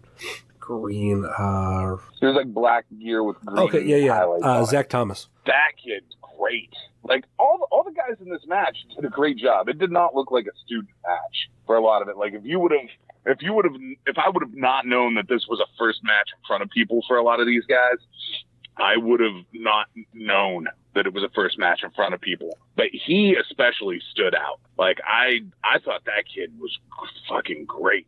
Well, he's been around for a while. But this was his kind of like repackaging in AIW and like kind of like starting fresh. And obviously his first match in AIW. He's worked other places and stuff? Worked other places under other names. I don't know how much should be said about him or of what people know. I mean, I think I know what you're getting at. Yeah. Yeah. I just didn't know that he had. It was his first time up here, and I assumed that this was just like his first kind of big deal. I didn't know the backstory. I knew the thing you're talking about, but I didn't know. I mean, for those who are going to get this reference, and I'm not going to get into it too much, but his brother is a wrestler, and you can tell who it is if you get the connection and of how well they both do in front of crowds and how well they interact with people. And you could tell that he learned from his brother.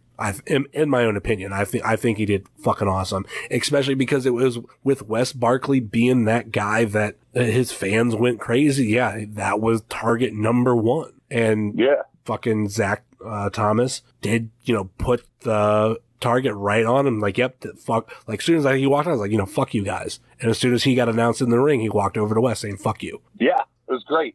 And you know what that did for him? It got all the fucking AIW regulars behind him. Oh, yeah. And I'm curious to see where these four wind up at the next show. I would figure that they would have at least some part in the show. I mean, maybe not, but...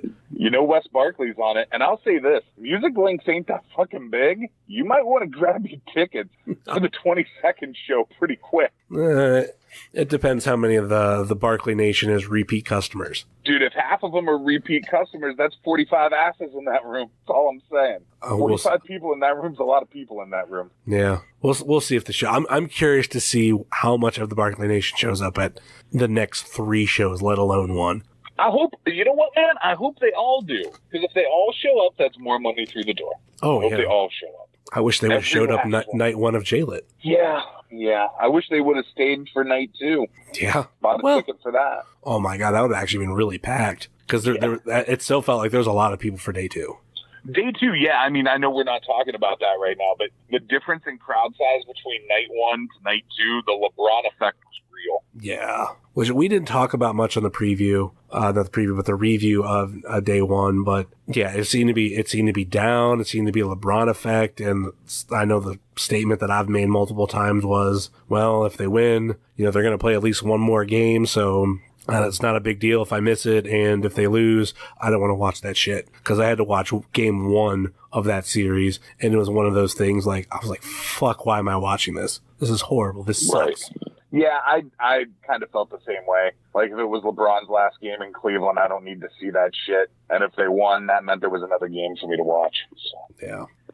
So this was a fun match. I'm curious to see where, like I said, where we see these 4 next month and coming months. But Wes Barkley wins via the pop-up powerbomb. And another thing to kind of complain about with this section is they fucking went nuts after that win, throwing like beer in the air, like freaking, they just won some sort of championship, and just that stereotypical shit. And like, I know people were in that area. I spoke to somebody either after this show or after day 2 where they were like, fuck that. I was in that mess. That's like where I was sitting, and I was so pissed. So there were a couple of disrespectful pieces there. One was, like, people pay extra for the front row, and those folks just slammed their way right into the front row. Yeah. Because, fuck it, who do we care? We've never been here before. Why should we fucking give a fuck about anybody else?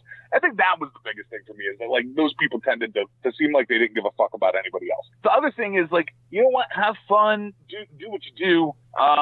I've been in plenty of situations where I wouldn't have thought twice if somebody spilled a beer on me. In that situation, for the people who were sitting in those seats, some of them fucking children. Like, be mindful of the fact that there are fucking children sitting there, and don't spill your beer like a fucking animal. Like, be excited for your friend. Be fucking excited that he won. But when it comes to you, like, crowding, pushing, slamming a fucking child, and fucking dumping beer on him, dude, go fuck yourself. Yeah. Like, that's fucked up. It's not cool. It's not fucking shit that should happen. And, I talked to somebody during intermission who's probably the same person you talked to, that it was his kid that shit happened to. And he's a regular who fucking does a good bit of stuff for AIW and fucking cares about AIW. And it was fucked up. It was fucked up. And, it sat really bad with me. Yeah. Again, I'm glad all those people paid money to come in. But you can't fucking do that. You're not at a fucking show. Like, if I go see somebody at Now That's Class and shit gets spilled all over me, I went to a fucking show where I expect to get shit spilled all over. If I go to a fucking wrestling show and pay to sit front row with my kid,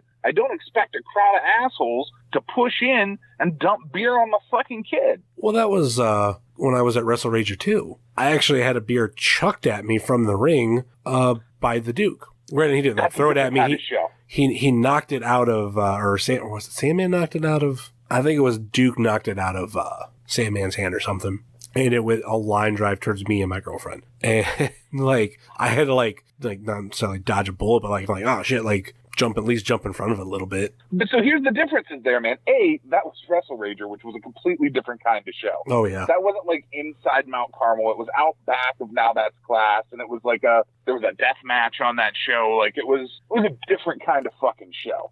B, it was talent throwing a fucking beer at you. It wasn't the fucking crowd spilling a beer on a kid. And a kid shouldn't have been at that fucking Wrestle Ranger show. But a kid can be at Mount Carmel. Yeah. I'm not comparing the two. I'm like, I had that kind of incident, but that was one of those acceptable instances. And I'm not pissed about totally it. But that was, well, not to mention too, that was performers doing it. And it was definitely something that wasn't deliberate, and I'm fine with. But this was fans doing it. And that's when it takes it to a whole different fucking level. I mean, it's the equivalent of if like half of the people in the bleachers decided to just start pouring fucking beer on the other half of the people in the bleachers. Like, fucking no. There's going to be a goddamn fist fight. Like, no. And it just, so it was, that was a thing for me that it just kept coming back around to me of like disrespectful. People being disrespectful of others. And that crew of people was really fucking disrespectful. You know, some people are assholes, some people aren't. Fuck it. All right. Enough about that. Yeah. We've given them way too much time, and I've bitched way too much. So that leads us to our, the finals, which I previously mentioned, No Consequences versus Duke Money versus Weird World versus the production. And this was an elimination match, too.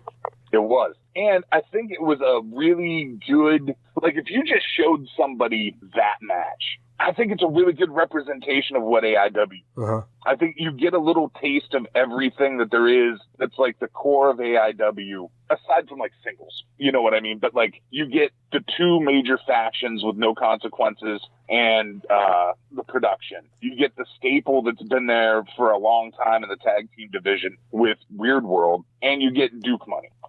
I think that match for me, like the way that played out is perfect. And if somebody asked me to like sum up kind of what AIW is, I think that's a good microcosm of AIW. Yeah, that's definitely one way to put it. And it showed like all those like kind of like just different personalities too. A lot of, teams you don't see everywhere. And, you have one team that was basically put together recently. You have two other teams that are a part of bigger groups. And, you have the Weird World, who I like how you put it of, a staple the past X amount of years within AIW. And yeah, and with the guys who are new guys, you have the Duke, who's also a staple of AIW. Oh yeah. So the first team to get eliminated was No Consequences. Mance Warner pinned Chase Oliver. Yeah, there were consequences to this match. There were. Called you lose. And then the production was eliminated by Jock and Mance. So we were down to frickin' Duke Money versus Weird World. This I love this basically being the finals. Like granted, like technically all four were in the finals, but like this being the final too, like we have to have a winner. I was pumped for it. Like this is just a night and day war difference. And this was also I had mentioned what I was wearing this when Duke Money came out. Jock grabbed my flag, which I gave him. And that fun story is I gave him everything after the show. Every single thing that was Trump related. I got a group picture and I took it off. I was like, here, take it. I don't want it. But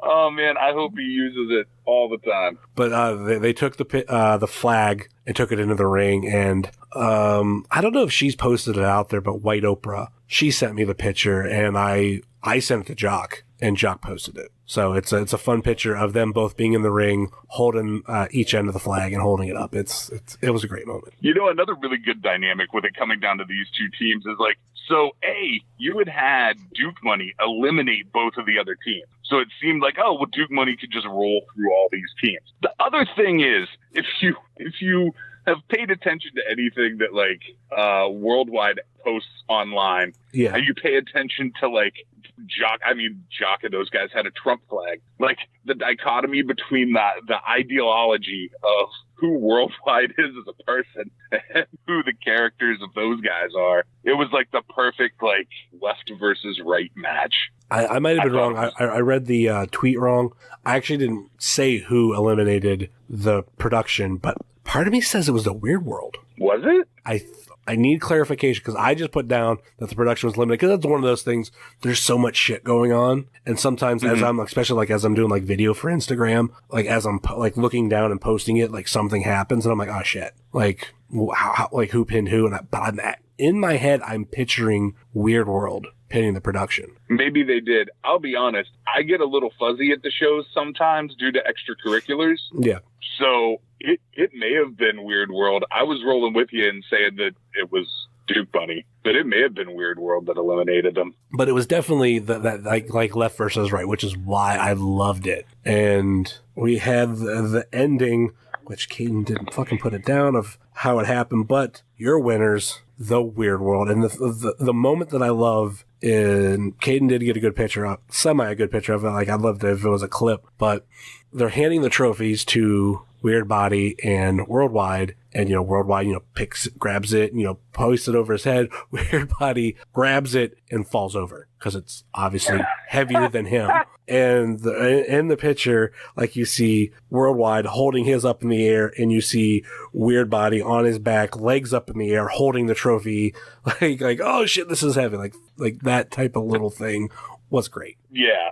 And I don't think there could have been a more appropriate team to win the Biggins Cup. Yeah. Like, I'm not going to lie. When they were basically the first team announced, I was like, that's the team that's got to win. Like, we don't even have other teams announced. Like, this is the team. I don't care what anybody says. Yeah, it really felt like it was the right moment for the Weird World. And I was really happy for those guys. It's like their first big accolade other than, Wrestle Rager 2. Like, it was like their first, big win. You know what I mean? I think it's cool. I think it was really fitting. They got that awesome picture of them with the trophies that looks like an old, like it would have been in, an old wrestling magazine in the 80s. Yeah. That's fucking great. I think it's cool that this show, the whole weekend became, a celebration of Cleveland wrestling. Yeah. And I think it's fucking cool that, while some folks are no longer with us, there's kind of a way to remember them and include them and celebrate all things Cleveland wrestling, or at least all things AIW and Cleveland All Pro. Yeah. I don't know. I like it. I thought, having the other thing that's cool is every year, you've got JT's family there. You had Biggins' family there, and his mom was there and everything. I don't know. I think it's really cool. I think it's cool that she's been around all the time now too. Yeah. At most of the shows, and really getting to know a lot of the people that are there, both the wrestlers and some of the fans too. Mm-hmm. So, yeah. Yeah. It was a good show. Yeah. I think he would have dug it. Oh fuck yeah! Especially with Weird World going over. To me, it was. I mean, granted, a lot of the booking of the people that were in it were definitely Chandler Biggins guys, as I believe has been stated before. So it was cool to see that type of stamp over a show that, granted, he didn't book it, but this is what he would have wanted to see. Some of his guys in it. So yeah, it was a good show, man. It was a fucking hard thing to follow, I think, for the nighttime show too.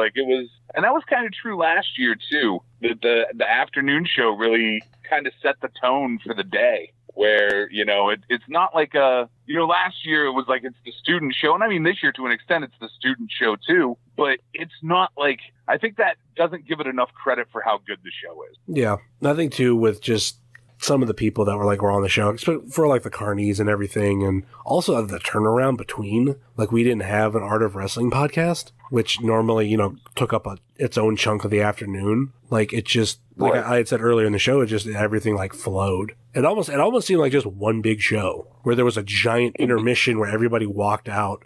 And like even, which they normally were never big on this before, was like, oh, well, you can keep your stuff in seats. We don't care. So I don't know if you want to include this or not. I am rarely a dick. I'm generally a nice guy, but I can be a dick. And like, I had been sitting in the same spot all weekend, right? Mm-hmm. Like the same exact seat. And Pam and I had left some shit up there because we really didn't think that they were going to like go through and clean everything up in between, right? Yeah. But they did, and I understand why they did, because it's a big fucking mess, right? So when we came back in, somebody else was sitting there. And so I was a dick, and I just sat down beside him and started to be like, oh, you know, it's cool. Just sit wherever you want to. Don't pay attention to where anybody else has fucking sat all fucking weekend. Nah, fuck it. You sit right wherever you want to. Sitting right beside this dude, like shoulder to shoulder with him. And eventually him and his girlfriend got up and moved like halfway down the bleachers. I'm like, I'm usually not a dick like that, and it is GA, but like, come on, man, fuck you. I'm a 400-pound dude that sits at the top of the bleachers. If you didn't notice that I'm there, you're fucking blind. I know I got pissed. Oddly enough, I'm trying to remember if it was this JLIT weekend.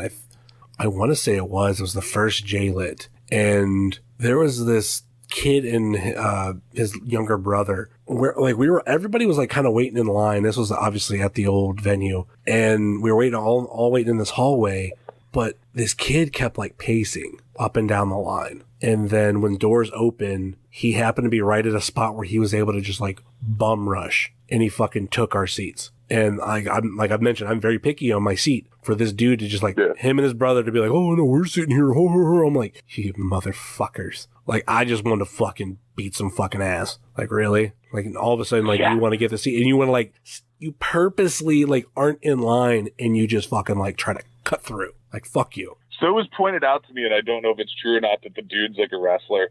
And he may have been at the Gringo Loco thing in the morning and might not have been there the day before, and works like some of the other indies like down kind of around where I live sometimes. Oh, that's great. I don't know how much truth there is to all that, but whatever, guy. You sat in my seat. I sat beside you and said the things I said. You moved. Good on you. Thank you for moving. I'm telling you, I would pay specific amounts of money for that seat every show. I believe it. I've often said I'd pay probably a little bit extra if I got to pick my seat prior, or whether I got in even before VIP. Right. Dude, part of it for me too is I'm clumsy, man. Like I'm klutzy. If I've got to try to like scoot through those bleacher rows to then walk down those steps, like I sit right at the edge of those steps on purpose for that reason too. I'm a big 400-pound klutz, man. Like, it's going to be a fucking disaster if I fall down the bleachers. All right. Let's wrap this show up. Any final thoughts or any plugs you want to throw out before we go? I thought the show was great. I hope that it stays this format going forward, because I think it's really good. I think if you go to JLIT and you skip on the afternoon show, you're making a big mistake. If you skip any of the events, I think during JLIT weekend, even if it's night one, like, oh, I'll still get like the rest of the tournament day two. Nah, you miss out one way or another. I agree 100%, dude. So I think I went to an AIW show many, many years ago at Peabody's, kind of on accident. Okay. I was there picking up tickets for a show that a band I was in was playing, and there was a wrestling show going down. And I'm looking back at it, I'm like 99% sure it was an AIW show, just because the time period when it would have been, like one of the early ones. Mm-hmm. But my first like real AIW show was a night 2 of JLIT, and I, by the end of that night, regretted not having been at night 1. And what you just said is absolutely true. Like, if you sleep on night 1, if you sleep on the afternoon, you're missing out. You're fucking up. Yeah. And I learned that with my very first AIW show.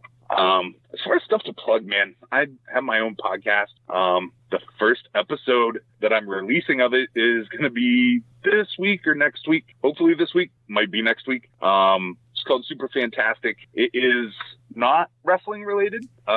It's about people who collect things. So I guess it kind of is wrestling related. Mm-hmm. But it's about like super fans, collectors, and then like people who are involved in like all facets of it. So like at times I might be talking to like, I know I recorded a thing with like a guy who's a crazy Kiss fan. There's like a friend of mine that owns a toy store and runs like a toy convention, like a big toy show, a couple of times a year. He's going to be kind of a regular on there for like, not to call them filler weeks, but just, you know, sometimes it's hard to track people down for other stuff. Oh yeah. But yeah, it just kind of focuses on like people who collect and like the fine line that sits between like hoarding and collecting. Like it's kind of a matter of if you have OCD in addition to it or not. But that's something that I'll probably have you on at some point, since you own about 4,000 t-shirts. Yeah, I think like I'm at 250 wrestling shirts, and if it's not wrestling, I've never counted it. I have a ton. Like right now, as of this recording, I think I just posted my 150th shirt of the year that I've worn. I dig that you've been doing that. You have like a t-shirt of the day. Yeah. Basically. For those who don't know, like I actually got this idea off a friend of mine who did the same thing last year. He only was able to make it up to 100 and either 67, I believe it is, or 176 or 172 maybe. And anyway, it's not that much. And I've talked to him about it. He's like, I just paced it wrong, because he's like, I got way more. And he's actually into year 2. I think right now he's up to 202. My goal, I think, is like 300 for the year. And what the cool thing is, it actually pushes me to wear a different shirt than like every day. And I try to like plan it around like for example, like leading up to Infinity War, I wore a new Infinity War shirt up until then. And there was times like I would buy shirts like a couple weeks ahead of time, like, well, I'm not wearing this until this time. So as much as that's such, or even I bought the KFC Ric Flair shirt. I love that shirt. I've only worn it once because I'm doing this. I bought the most ridiculous fucking t-shirt 3 days after WrestleMania, 4 days, very shortly after WrestleMania. Roman Reigns got that crimson mask during his match at Mania. Yeah.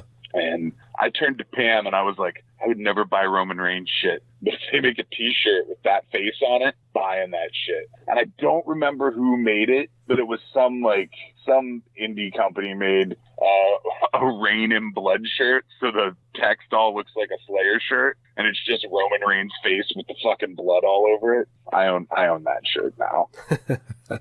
So yeah, I would definitely love to do that. We also talked about, which you said it wouldn't be this podcast or something, like we were talking about in line one day of like me, you, and another dude of just like talking Ghostbusters. Oh, that's another thing that I'm doing for sure. Is going to be, sometimes it might be, all dudes who really dig a movie, or it could be people with like dissenting opinions on a movie, like a guy who loves it and a guy who hates it. But I just kind of want to touch on like just like discussions between people about movies they either love or hate, and like why you do and what's great about those movies. Because like that, aside of the many things that I love in this world, I'm pretty passionate about a handful of movies, like Texas Chainsaw Massacre and Bloodsport and Ed Wood, of all fucking things. Like there's a bunch of movies, and then like, all the shit that everybody has an opinion one way or another on, like Ghostbusters too. Like, oh, do you love it? Do you hate it? Why do you love it? Do you hate it that they ran the fucking Statue of Liberty with an NES Advantage stick? So yeah, that's a thing that's going to happen. I don't know what that's going to be called or when it's actually going to go down, but one of my goals is to actually get Lawler to watch fucking Bloodsport and then have him talk about Bloodsport after finally seeing it. The man's a UFC fighter. He's never seen Bloodsport. I don't understand how that works. That would be actually kind of cool. Yeah. That was kind of the spark of the whole thing for me, was when I found out Tom Lawler had never seen Bloodsport. I was like, how is this real? How is that fucking real that you've never seen Bloodsport? The first UFC shows were basically the fucking Kumite. It's amazing. So I know Worldwide's been riding him about that. That could be what WrestleRager 3 is all about. Is Tom Lawler watching Bloodsport? Yeah. Everyone watch Tom Lawler watch Bloodsport. It's your main event, people. A fucking viewing of Bloodsport. But yeah, that's the thing I plan on doing. So yeah, super fantastic podcast on Instagram. Super Fantastic on Twitter, because Super Fantastic Podcast was long, and I don't know why I picked that, but so that's what it is there. I'm sure I'll plug my own shit like an asshole on the internet as soon as it's posted. It should be in the next week or so. We'll definitely probably add that to the plug list. Cool. I would appreciate it. Obviously. Hopefully people dig it. It sounds fun, like, because we've been, God, you mentioned aspects of this for a while now, so at least I will give you a lot of credit. You're not someone who goes in with knowing absolutely nothing. I've seen people go into like, oh, I'm gonna do a podcast, and my biggest thing is they'll post it and they'll be like, oh, like, we're on SoundCloud. Okay, I'm like, okay, cool. Are you on iTunes? Because I mean, that's like definitely one of the biggest podcasting platforms that people download stuff from. I'm like, oh, like, what is it? Oh, we're not on there yet. Really? You didn't think this through? Oh, well, we're going to look into it. What do you mean you're going to look into it? I think when I started the Ohio Indie Report, I posted one episode and I immediately submitted it. And that's not knowing what I was supposed to do. I was like, okay, I know I have to submit my feed to iTunes. What I do, went to Google. It told me what to do, and I did it.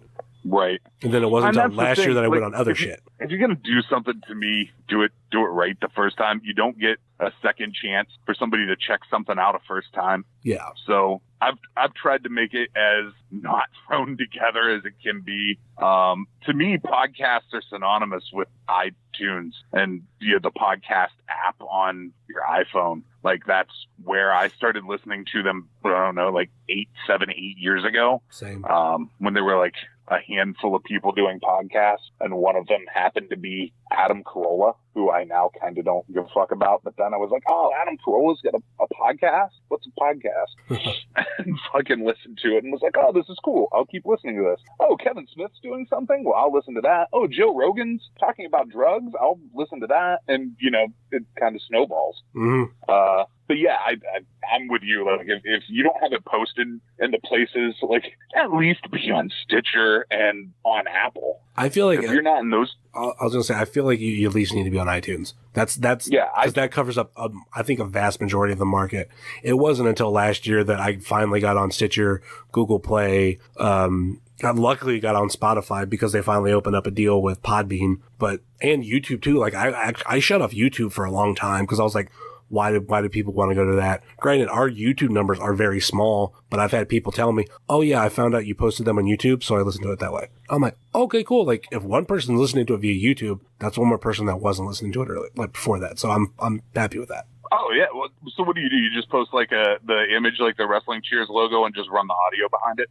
The cool thing is Podbean does it for me. They produce a video, like whenever this episode gets posted, or any episode gets posted, which I never really talked about this. Podbean can create a video for me. So it gets posted on my personal Facebook. It gets posted on the Wrestling Cheers Facebook. A link is put normally on Twitter, but that's not a link to the video. And I sync the Wrestling Cheers YouTube page, and it takes that same video that I put on the Facebook pages and puts it on YouTube. So, like, all my work's done. The only thing that I ever change, like, granted, like, there's a lot of, like, I probably should go in and change a lot of the links on the YouTube videos because they're all hyperlinked, but whenever they get posted, that normally doesn't translate. But I know when the things get posted on Facebook, normally I wake up because it isn't instantly. It takes about a half hour to 45 minutes before they officially get posted, but I'll always go in and edit it. So when it gets posted to my personal Facebook, I will I'll reword it as in, like,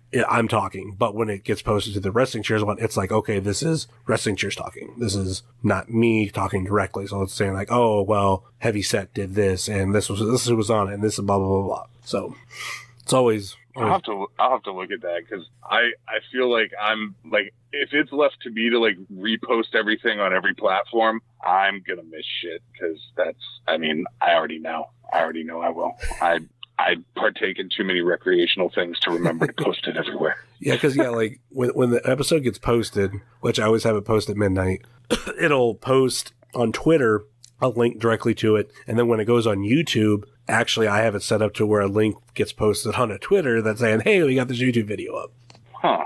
So, interesting. Yeah. Sounds like I need to set up a few more platforms for podcasts. The funny thing is, because I've actually seen like podcasts where, like, especially I think one of my biggest pet peeves, like, if A, you're not set up on iTunes, or B, you just do like you just do YouTube videos, or you just do like Facebook videos and say like, oh, that's my podcast. I'm a bit of a snob, and I go, no, you're not. You have a Facebook videos, you have YouTube videos, you don't have a podcast. Yeah, I've seen a bunch of those where it's just like a guy on Facebook Live talking into a microphone. Yeah. And the only place that you can catch it is Facebook Live rewatching his video feed from there. Like, that's not a podcast. If you can't go like download it or look at it where all the other podcasts are, yeah, it's probably not a podcast. It's your own personal video diary or whatever it is. Pretty much. It's not a podcast. I always hate having to ask podcasts that I'm trying to listen to, especially if they're from the Northeast Ohio area, what's your RSS feed? And I've actually, Peyton Vince, who whenever he was on radio for his, the Northeast Ohio School of Broadcasting, and he started up a podcast. I kept saying, what's your RSS feed? The first time he was like, what? Well, what's your RSS feed? Because if I can't go to iTunes to download, I can at least get an RSS feed, put it in my phone, and get it strictly that way. Oh, I don't know what it is. I'm like, oh, okay, sure, gotcha. Yeah, I think Libsyn let me make my own. Well, a lot of times, I know for Podbean, it's whatever your Podbean URL is, it's /feed, I believe, after it. Like for us, it's wrestlingcheers.podbean.com/feed. That's our RSS feed. I couldn't tell you what mine is for sure off the top of my head, but I know that it's superfantastic.libsyn, and I don't know what the rest of it is because I've looked at it like 3 times, but I haven't. You know what I mean? Like, yeah. I haven't had to like use it or repost it anywhere, so it's not like on the tip of my tongue. But I've got things set up. I'm excited about it. It's something I've wanted to do for a while, and when I did it, I wanted to do it right. So hopefully people dig it. I dig it. I think there's some like-minded folks out there that collect a bunch of shit, and a lot of people who collect stuff have really interesting stories about how they came to get the stuff or why they love the stuff. There's a place, Trundle Manor in Pittsburgh, that I'm going to go interview that guy who lives in a house full of oddities that he has open for like tours. So like when you go in and tour the place, like it's old medical equipment and taxidermy and all kinds of cool oddity stuff, but it's also his home. Like he lives in the middle of this collection that he allows people to come tour. It's bizarre, but it's fucking amazing. And that dude's going to have just incredible stuff to talk about. So. Yeah. All right. We've been on this call long enough. I'm going to wrap this show up by saying you can find us on Facebook, Twitter, and Instagram. Facebook.com/WrestlingCheers, Twitter.com/WrestlingCheers, and Instagram.com/WrestlingCheers. Email, if you so choose, desire, WrestlingCheers.podbean.com. And wait a minute. I was really mixing shit up there. WrestlingCheers@gmail.com, because that's the next section I was going to get into, was the fact that you can rate, review, and subscribe to us wherever you listen to your podcast, such as, like we've mentioned, Apple Podcasts, Google Play, Stitcher, TuneIn, YouTube, Spotify, and Podbean, WrestlingCheers.podbean.com. Boom. We are also available. We always get posted on the Trending Topics Network section. I'm really behind on that. I got to fix that. And links always get posted through NEO Sports Insiders. We'll get on to the whatamaneuver.net thing here in just a second, but I do want to mention, check out all the shows on the Trending Topics Network, such as All Beer Inside, Eurovision Showcase, Old School at the Movies, and Chill, and the 450 podcast. Check out all our other podcasting friends, such as Chris Clem's Cavscast, Wingcast, a Wingman podcast with Steve Guy, Let the Hate Flow Through You with Jeremy Shear and El Jordano Diablo, Pod Van Dam, The Road Home from Wrestling, Kick Out at 2, The IndieCast, and Marks with Mikes, and our other non-podcast friends, such as Thrift Store Jobber, Rebel Life Media, Set Tab Photo, Ringside Shots Photography, NEO Sports Insiders, and the official graphic designer of Wrestling Cheers, Moy Boy Designs. Like I was saying about whatamaneuver.net, we're getting shirts posted, or we're going to get some Fight Caden Fight shirts in, and all the proceeds will go towards Caden's GoFundMe. Well, this is the only place you're going to hear this. I'm going to spin a different story on social media for a reason. So this is the 100% true story, and do not fucking post this. You'll understand why. There was a tweet posted, and Facebook, it was mentioned that we were going to post the Fight Caden Fight shirts through whatamaneuver.net. I had received word after that from them saying, because they had seen the picture of the design, saying, unfortunately, we can't sell that shirt. They got a cease and desist, I believe it was, from WWE for a similar design, so they try to stay away from that design. So unfortunately, they're unable to do it now. This is the kicker. They're willing to do it, but it has to be done a different way. It has to be done through us, through Wrestling Cheers, and we take the orders straight to them. So it's something that it's not going to be posted online through social media. We're not going to be like, boom, we get this through whatamaneuver.net. No. It has to be done a backdoor way so no one gets sued. So if you see something posted about it, we will say that we went to an independent printer, but you can still order it from us, and they're actually going to still take care of shipping. So it's going to be like a normal order through them, but you have to go through us first because I have to do it through a private link. So it won't be public, and so they don't get sued. So that's fucking rad that they did that for you, though. Yeah, I'm really happy. Like, I feel like it's really complicated. I don't like people handing me the money that I have to then pay to them. I'm actually might look into getting a PayPal set up for Wrestling Cheers, so I can do that circle of money. They don't get, because I pay a lot of bills through PayPal. So that's going to be something I'm going to work on within the next week. I've already paid whatamaneuver.net to do the design. Actually, after this, I got to try to send them the design that I have saved. So we'll get the ball rolling on that. And so, like I said, a quick review. We will get shirts made and we will post about it, but please do not tag that you're getting it through them, because we're not posting that. We're going to say an independent design. I'm going to act like I'm buying it down the road from me. So act like you've done something illegal before, people. Follow the rules. Yeah. So that's what's going on. And I hope a lot of people chip in for this, because I feel like, I'm not making money off this, but I feel like it's a way to support Caden, and you at least get something out of it, and we all get to help support him. So that will do it for his. Go ahead. I'm sorry, man. I talked over you. I'm sorry. No, go ahead. That and his GoFundMe, man. Like, whatever route you want to do, please help support Caden and his family. It's great that he's going to get the procedure that he needs, but there's going to be a lot of recovery time and a lot of costs. And he's a great kid, and he, there's a lot worse places you can put your money, and it'll make you feel real good about what you did with your money. I mean, I've known Caden for almost as long as I've been an independent wrestling fan, and met him my first year, met him when he was 12. And he's a kid that I've watched grow up to now be an adult, now graduated from high school and all this kind of stuff. And I don't know where this show would be without him, because when we went through the change from How Indie Report to Wrestling Cheers, he was like the first person I got on board to help live tweet. And, he now goes to shows outside of AIW, shows that I wasn't going to go to all the time or even at all. Like, he goes to the UXWAs, he goes to the CKCWs, he's the one that goes to Mega Championship Wrestling, and some of those shows, and PCW too. I would like to make some of them, but other times either I'm tied up at another show, or financially it's not there, or just I want a weekend where I just don't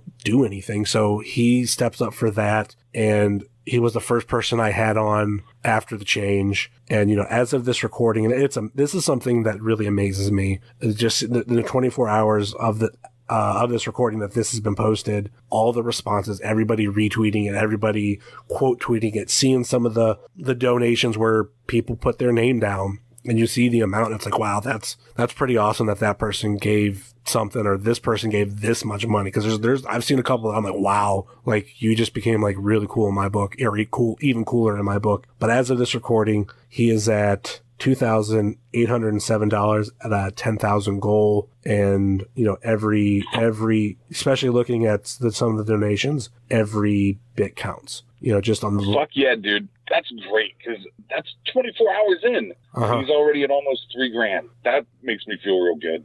And looking at the most recent donations, not naming any names, even if they are listed, it's $30, $20, $50, $100 by an anonymous. I will mention that one, a $7 and $10. So you see, like, yeah, some people give $7, but some people give $100. Highest I've seen is $200. I've seen 2 people give $200, and I think that's awesome. I saw those 2 people who gave $200, and that is fucking awesome. And that's the thing too. Like, if somebody gave $7, give $5, whatever you can give. It's not a contest. You know what I mean? It's not like who can give the most. Give what you can. But you don't have to put your name on there. Like you said, there was the one from Anonymous. I don't know that I'll put my name with my donation, because for me, it's not about like the the recognition. It's just about helping somebody who deserves it out. Yeah. And give what you can. And if you want an idea, if you somehow listen to this and don't know who Caden is, I just stumbled upon this the other day. There's a documentary on Johnny Gargano that was done, it seems like probably 6 years ago? No. 5 years ago? That one, I want to say, was right before we went to Mount Carmel. I want to say... Caden's young in the video. Well... It's when they give him the belt. I want to say it's 4 years ago. Which doesn't seem like a long time, but I guess it is. It's long enough ago that Caden is visibly a small child, as opposed to the man he is today. Have you ever seen the Prime Wrestling video? No. That's another good one. It was taped at Our Lady of Mount Carmel. I'll send you the link when we're done. But Caden's so small that when Johnny wants him to come over the barricade, he turns around and puts down his microphone. I'm right beside him. I'm able to take Caden by the armpits, pick him up over the guardrail, and place him over. Wow. A couple years after that, I think we tried it maybe right around the end of 2014. I couldn't do it. He had obviously grown so much that, I couldn't. I'm granted, I could pick him up probably with over my shoulders and everything, but I could pick him up like that, where all his body weight. No, I couldn't do it. But yeah, that's another of everything that He's a good dude. That's a cool thing too, going through some of the names. I love seeing wrestlers give back because I feel like it's definitely a worthy cause, worthy reason. And Caden's a dude who him and his family has spent a lot of money going to shows and spent a lot of money at people's gimmick tables, and especially with Grandpa, he'll always take pictures at shows, and he's not his grandpa is a great fucking guy. Yeah. His grandpa is, I spent a lot of time, I went to the Rise tapings in Pittsburgh. Yeah. And sat with them, and I spent a lot of time that day talking to his grandpa and got to know his grandpa pretty good. And he's just a fucking great guy. And I figure everybody who listens to this should know who Caden is. As someone who's been on the show a lot, and granted, he was on last week's episode, I don't know if anybody's popping this on going, I don't know who Caden is. But yeah, well, and I didn't think that maybe there were anyway, but I just happened to stumble across that video the other day and was floored because I wasn't around Caden when he was that young. Yeah. And I was like, wow, that's fucking crazy. But it's a good, that two-parter is a good little Johnny Gargano, and it's a nice little glimpse into AIW from a few years ago as well, and the differences, because I think everything in that one's from Turner's Hall. Yeah, that was such a completely different era.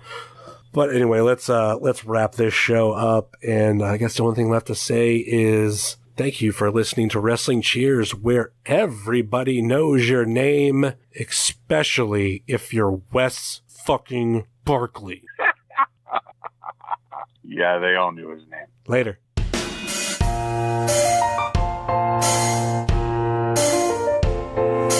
Making your way in the world today takes everything you got. Taking a break from all your worries sure would help a lot. Would you like to get away? Sometimes you wanna go where